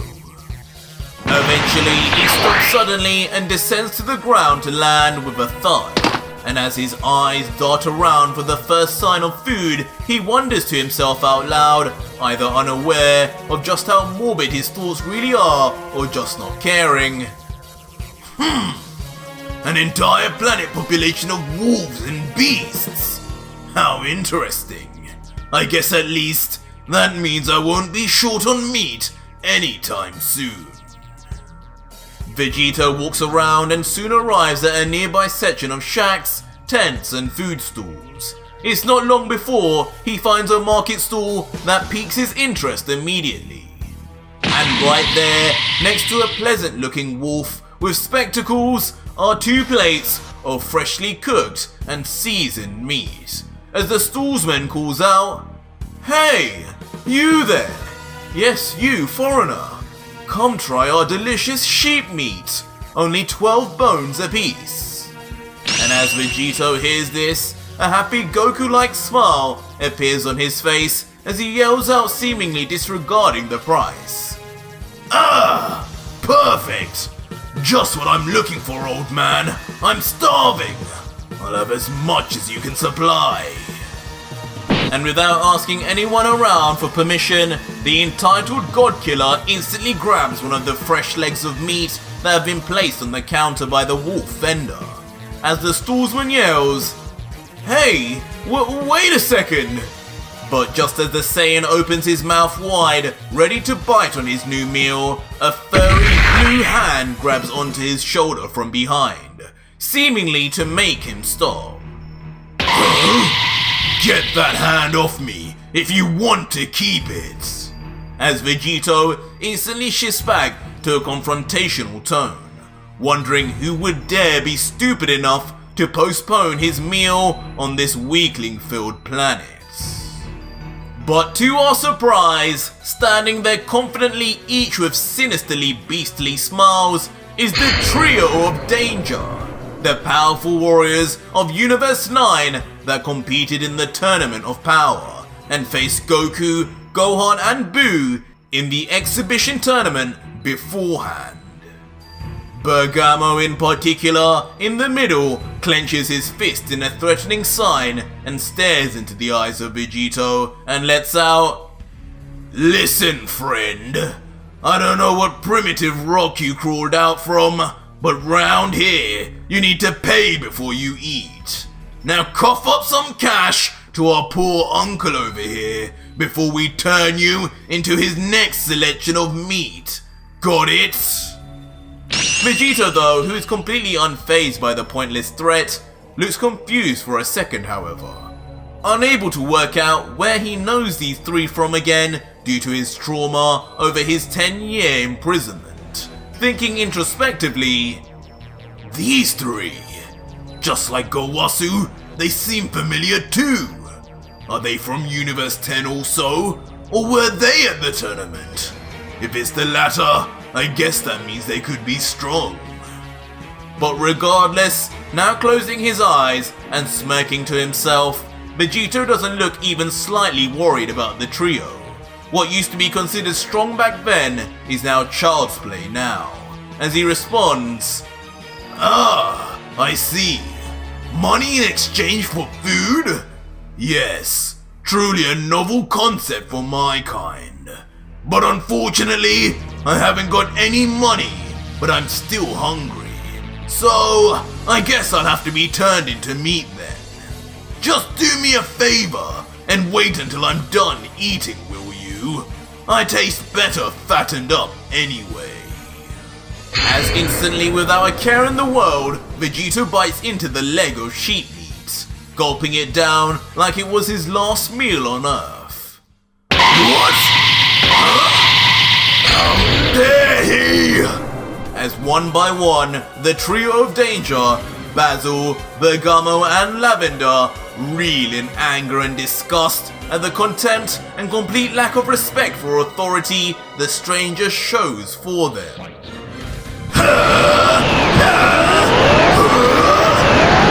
With an instant response, all three powerful warriors power up massively in a show of force, ready to turn Vegito into literal mincemeat for his crimes right under their noses, with Lavender commenting, "Brothers, we cannot let this go unpunished in front of our people. Let us make an example of this strange-looking beast." Bergamo then in response, being the leader of the pack, grits his teeth, trying to control his rage as he lets out, "You just made a big mistake, buddy. The price of disrespecting the trio of danger is certain death. And I'll make sure yours is slow and painful. Enjoy that piece of meat, for it will be your last." Vegito though, meanwhile, just continues to eat away blissfully at the vendor's stock of cooked meat happily, and with his mouth full of food and his eyes closed, he dares the wolves to come at him, if they really think they're tough enough, that is, saying, "Yeah, sure, give it your best shot. I'm waiting, by the way. Hurry up before I go help myself to seconds." And like clockwork, not hesitating to move on Vegito's taunts, all three members of the trio of danger rush in at high speed towards Vegito, each one with a ferocious look on their face as if they had reverted back to their primal ancestors, chasing after their next meal. As the trio gets closer and closer within touching distance, Ultra Vegito remains stand still.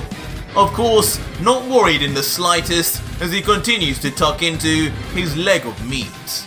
But at the last second, with his mouth still full, his body begins to vanish, as with a smile he says, "No matter the timeline or universe, there are always fools ready to rush to their deaths, huh?"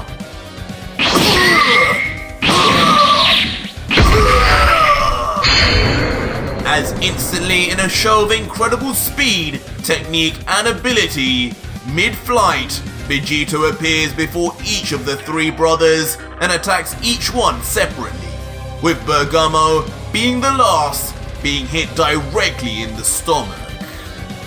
Immediately, all three are sent flying straight into a nearby hut, decimating it in the process with a loud bang.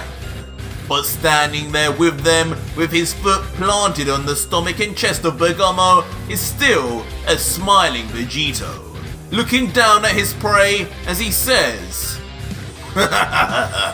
"So when exactly am I supposed to suffer this slow and painful death, huh?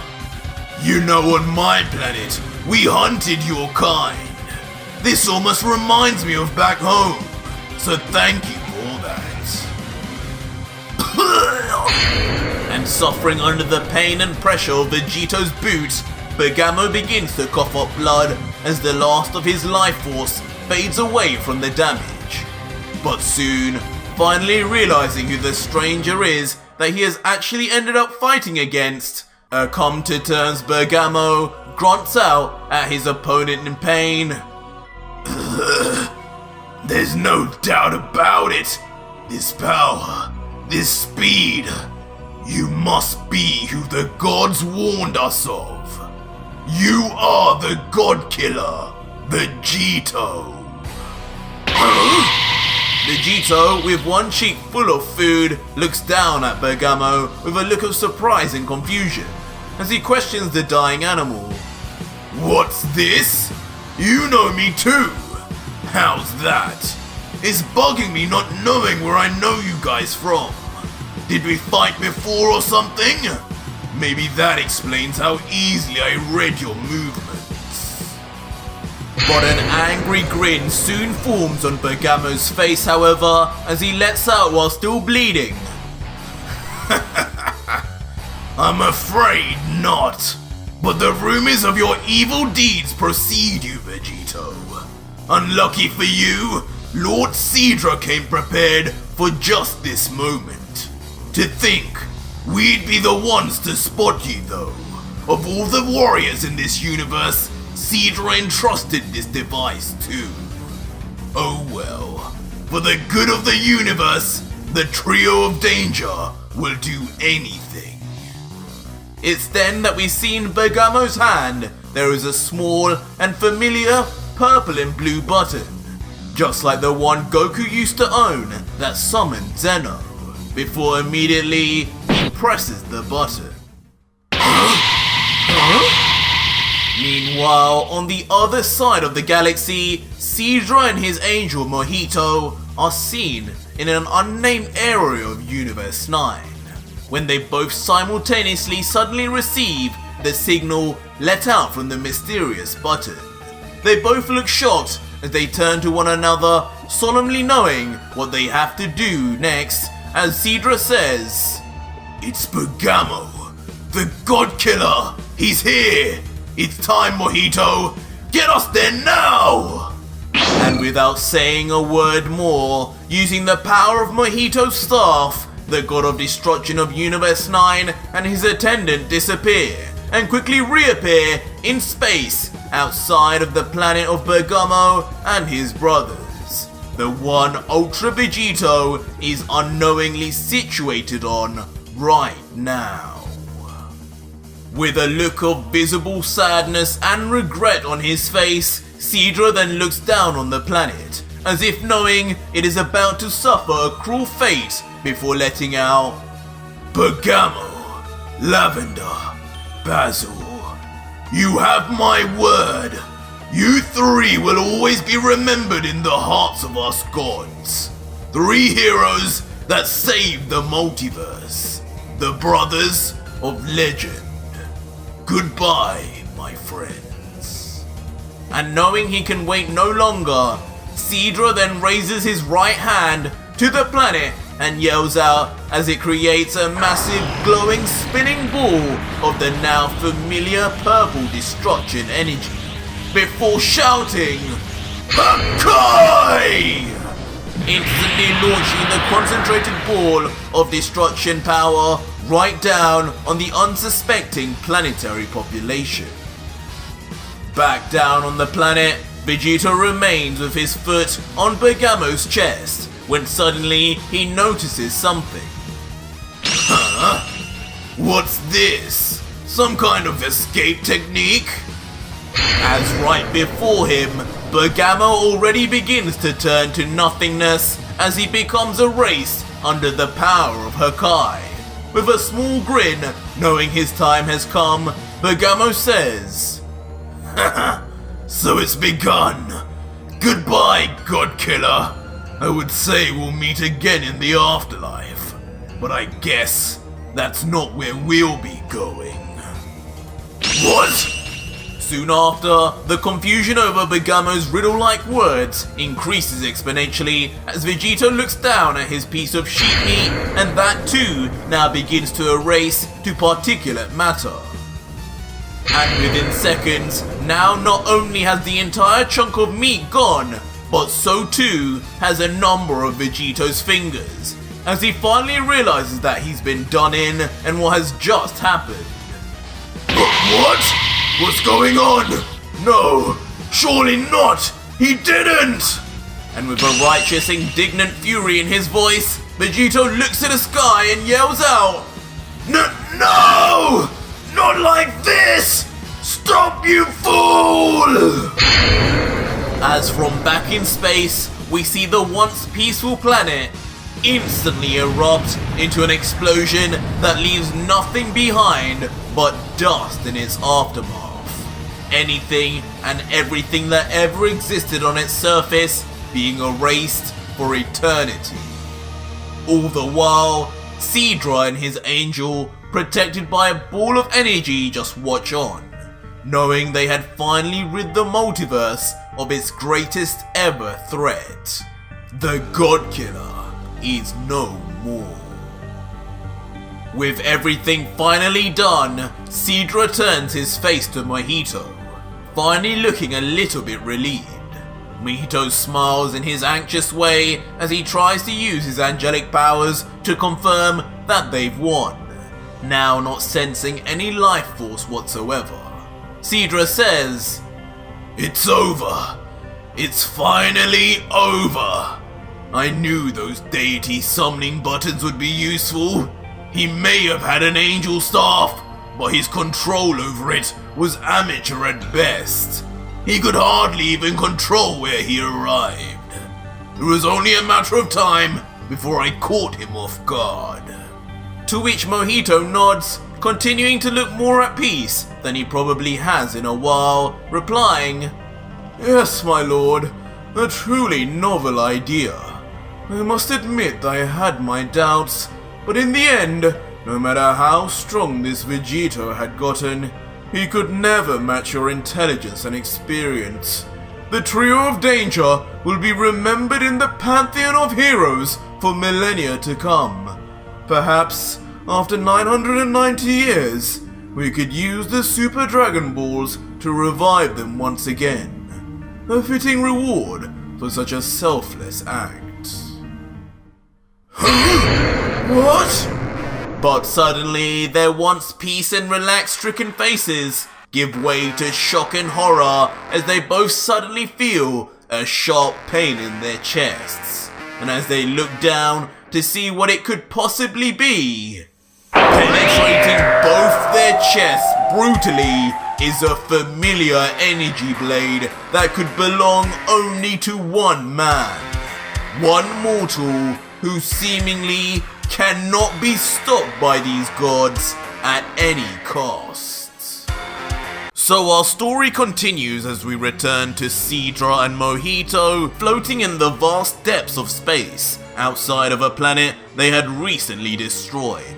The pair have just looked down, realizing that they have both been stabbed through the chest by an unknown attacker's energy blade. Sidra can only cough out a mouthful of blood and looks down to the glowing keyblade protruding out of the fresh hole in their chest, muttering, Mojito! How is this possible? Mojito meanwhile tries to remain as calm as he can, despite being in a fairly overwhelming amount of pain from being stabbed through the body, but just like us, he knows who this is likely to be an attack from, and tries his best not to alarm his lord as he replies, Lord Sidra, I'm afraid your plan may not have been as successful as you first thought. Look behind me. It cannot be! But as Sidra does look behind him, his face is instantly left shocked as he stares into the now cold and angry eyes of none other than Ultra Vegito. More damage than usual and a puddle of fresh blood on his face as Sidra then yells out in a mixture of fear and anger, No! No! No! You... How could you survive a planetary level Hakai? There's no way you could have known until it was too late! But Vegito, who floats a short while away in the inky void of space, just stands tall, silent, emotionless, and looking down at the next god to meet his Godslayer blade. Reeling in the idea of watching Sidra squirm and panic without a hint of remorse in his face, he disregards the god's questions and grumbles. Sidra, you dirty, disgusting, fat rat! How could you? How could you destroy your own men? Your own people? Of your own universe? For what? For what, Sidra? Do you not value the lives of us mortals at all? Do you truly see yourself that far above us, you monsters? For your sins, you will die by my hand, Sidra! As instantly feelings of anger rush over the Saiyan, his face twisting into one of complete outrage. The God Killer tries his best to contain the raw power brought on by his pain and rage, but as his veins bulge out, a crackling, surging lightning aura continues to shoot out from his body. Meanwhile, listening in paralysis, Sidra and Mojito are shown still unable to move, impaled like meat on a kebab, still by Vegito, as both only look on at what they're seeing in total shock. It's not long before Sidra realizes just how high Vegeta's power level is skyrocketing and how dangerous it's becoming, commenting, His power! Mojito, this energy isn't normal. He's unstable. We need to get out of here now! But despite this, Mojito's face suddenly changes to one that is cold and derelict. A serious look on his mug, as now tired of this situation, he responds, No, my lord. We will not run from this demon. You are the mighty god of destruction of Universe 9, and I am your sworn angel, a child of the Grand Priest himself. This Vegito is nothing in comparison to us, and I, for one, will not allow this to go on any further. As instantly, Mojito then slashes his arm across behind his god of destruction, erasing the energy blade of Vegito completely and with ease, which even surprises Sidra in the process, who mutters, Vegito? But soon, with the angel and god now free, their eyes soon then focus in on their attacker, both Mojito and Sidra's eyes staring ominously and deeply at Vegito's, with Ultra Vegito's gaze seemingly penetrating their very souls. As the deities remain deathly silent, Vegito breaks the silence, letting out, "Have I got something on my face by chance? I guess you damn gods were never taught to not stare. Might lose your eyes because of it, you know." Disregarding Vegito's threats though, Mojito looks to Sidra and continues, "Lord Sidra, listen to me. Only together will we have a chance to stop him. Though it may seem as though we are on the back foot, in reality, whatever he did to escape that planetary Hakai has severely damaged him. Despite the theatrics, he's more than likely far weaker than he was before. This is our chance, my lord." "Already 2 steps ahead of you, Mojito." As Sidra, instantly on hearing this, powers up to his full power, losing his pupils in the process as he becomes covered in a ferocious destructive aura. While Mojito, in response, solemnly closes his eyes in respect, responding, "Of course, my lord. I should have known in all your divine wisdom, you would know exactly what I was thinking." And just like that, we are then treated to watching the god and angel side by side. One in his final Hakaishin form, while the other is coated in the divine aura of mastered Ultra Instinct. Usually, even one of these fighters would be enough to stop anyone, but for Ultra Vegito, this was merely only evening the playing field. The innocence!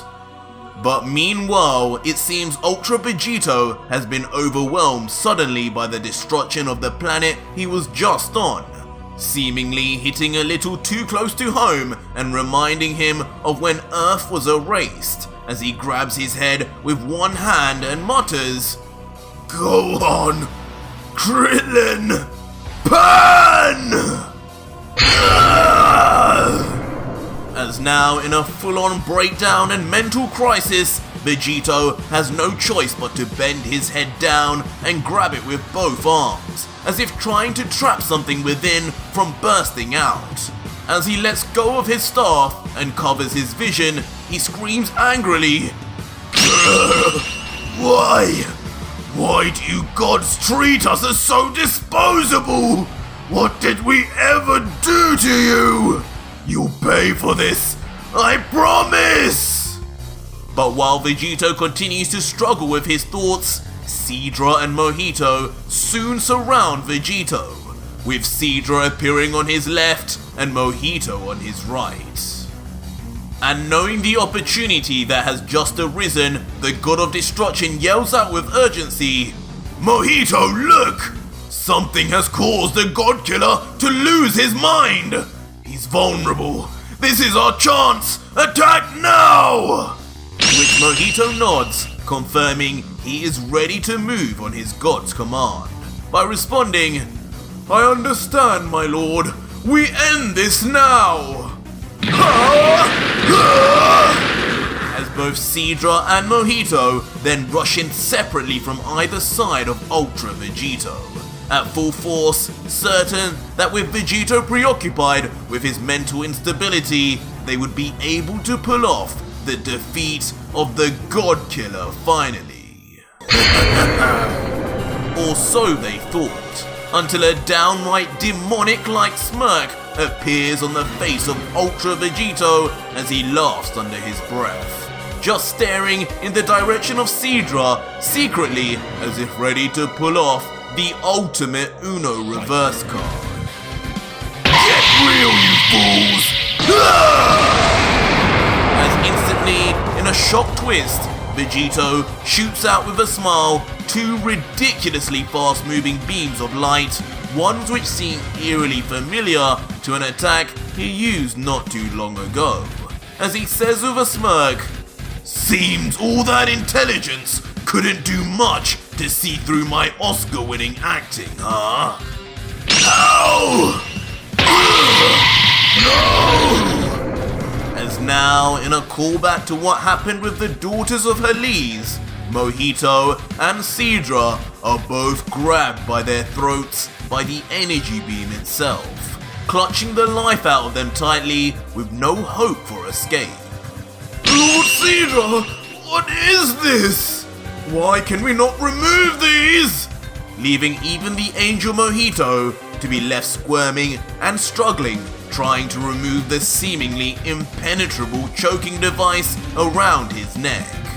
While a panicking and enraged Sidra just responds, Vegito, you sick demon! Get this off of us at once and fight us like a man! What did you just say? Which immediately causes Ultra Vegito to laugh hysterically at the preposterous statement, replying, Oh, old man, you must be going senile. Did you really just tell me to fight like a man? What part of attacking me 2-on-1 while I faked a mental breakdown was manly, my dear friend? You really are fools. It never ceases to amaze me just how pathetically simple-minded you gods are, considering the many years you've been alive. I guess you must have feared my powers so greatly that even the slightest chance to attack me made you abandon all sense of reason and throw caution to the wind.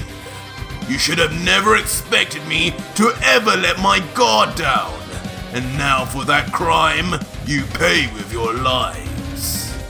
Immediately after, Vegito then glares behind at Mojito like an old chum, who still looks surprised the God Killer could have grabbed him even in his heightened instinct state at all, as Vegito comments, And you, an angel, using Ultra Instinct no less. It looks like your instincts have completely failed you this time. They should have been telling you to run away, if anything. I guess the Grand Priest must have had all his kids with many different women, because you angels are certainly not all built the same. Whis would have never fell for such an obvious attack. How pathetic. I'll be doing the priest a favor by destroying you here and now, Mojito. Wait, Vegito! Spare me! But suddenly, Sidra, who can barely keep his eyes open at this point due to the blood loss and lack of oxygen, starts to try and appeal to Vegito, all the while still struggling with their energy hand around his throat, saying, Please, don't do this! You don't have to. Everything you've done, it can be forgotten. I can help. I can make this right, Vegito! But in response, Vegito just looks at him coldly. There's no sign of what we'd recognize as Goku or Vegeta in his face anymore, as only hatred and contempt remains. Responding more to humor him than seriously, Vegito questions, Oh, I see! So you can help, can you? What good is the help of my family's killers, Sidra? The very ones who erased them. You can bring them back? Is that what you're saying? Because if your answer is no, then the only way you can help me is by dying along with the rest of your blasted divine realm, in just as horrific fashion as my family had to. I won't rest until the gods, angels, the Grand Priest and Zeno are all dead. Do you hear me? Dead! Sidra, hearing the conviction and anger in Vegito's face, begins sweating, knowing his time has probably almost ran out if he can't convince Vegito with his last play, saying back, No, you know that I just cannot undo that mistake. But Vegito, if it is truly vengeance you desire on all the gods, I can help. I know things. I am the oldest of the gods of destruction after all. I know all of their strengths, and I know all of their weaknesses. I even know the weakness of the Grand Priest. I'll be happy to share it all, If you just spare me and let me go, Vegito. Just me. That's all I ask. And for a moment, Vegito actually appears nearly convinced. Neither he nor us could have imagined such a lucrative deal. The almost guarantee of defeating not only every god, but the Grand Priest too. All in exchange for the life of an old man. Vegito in response then lets out, "The weakness of the Grand Priest, you say? You know the secret to beat all the gods too? What about Zeno? Is that included in the deal?" To which you're now almost surprised at himself that this is working, Sidra quickly responds, Yes, of course! I'll be honest, the weakness for Zeno is far harder to exploit than the one for the Grand Priest. But there is one, I can confirm that at least. I can give you all the information you desire to ensure your victory. You have my word. Just give me yours that you will spare my life in return. Having heard the full plea, Vegito looks at the ground for a moment, but says nothing. This deal is actually promising, and both Vegito and us as an audience know it. Near enough Vegito's entire goal could be accomplished. Just what will his reply be as he begins? Fine. My answer is... die! As Vegito instantly looks up with a maniacal smile, completely bamboozling Lord Sidra once again. He was never even considering his plea at all, but merely just enjoying the slight glimmer of hope he gave the god before crushing it in front of him. And ironically, following this, Vegito raises his arm ominously before instantly clutching his fingers down into a fist, as if crushing something else in his hand. No, Vegito! Don't do this! Please!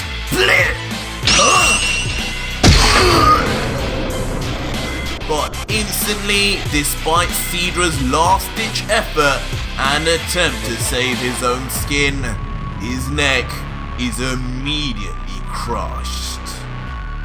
And ultimately, then left decapitated in an even more brutal fashion than what happened with Liquor, as crimson red blood pours out of his jugular veins as if never ending. Meanwhile, his angel, who has remained quiet all this time as he watched as his god begged for his own life, remains shaking in fear, only able to mutter, Lord Sidra, no! But Vegito, completely unmerciless in the face of the sorrow and sadness the angel feels, just callously turns around with a nothing short of evil smirk and says, "Quit whining, angel. It's your turn next." But that was it for today's video, guys, and if you made it this far, leave me a hashtag color in the comments down below, and head over to my new Patreon right now to see the next episode with this insane artwork. Ultra Vegito fully colored, voice acted, soundtracked and edited the way it was always meant to be seen. Starting from just $3, it's the deal of the century.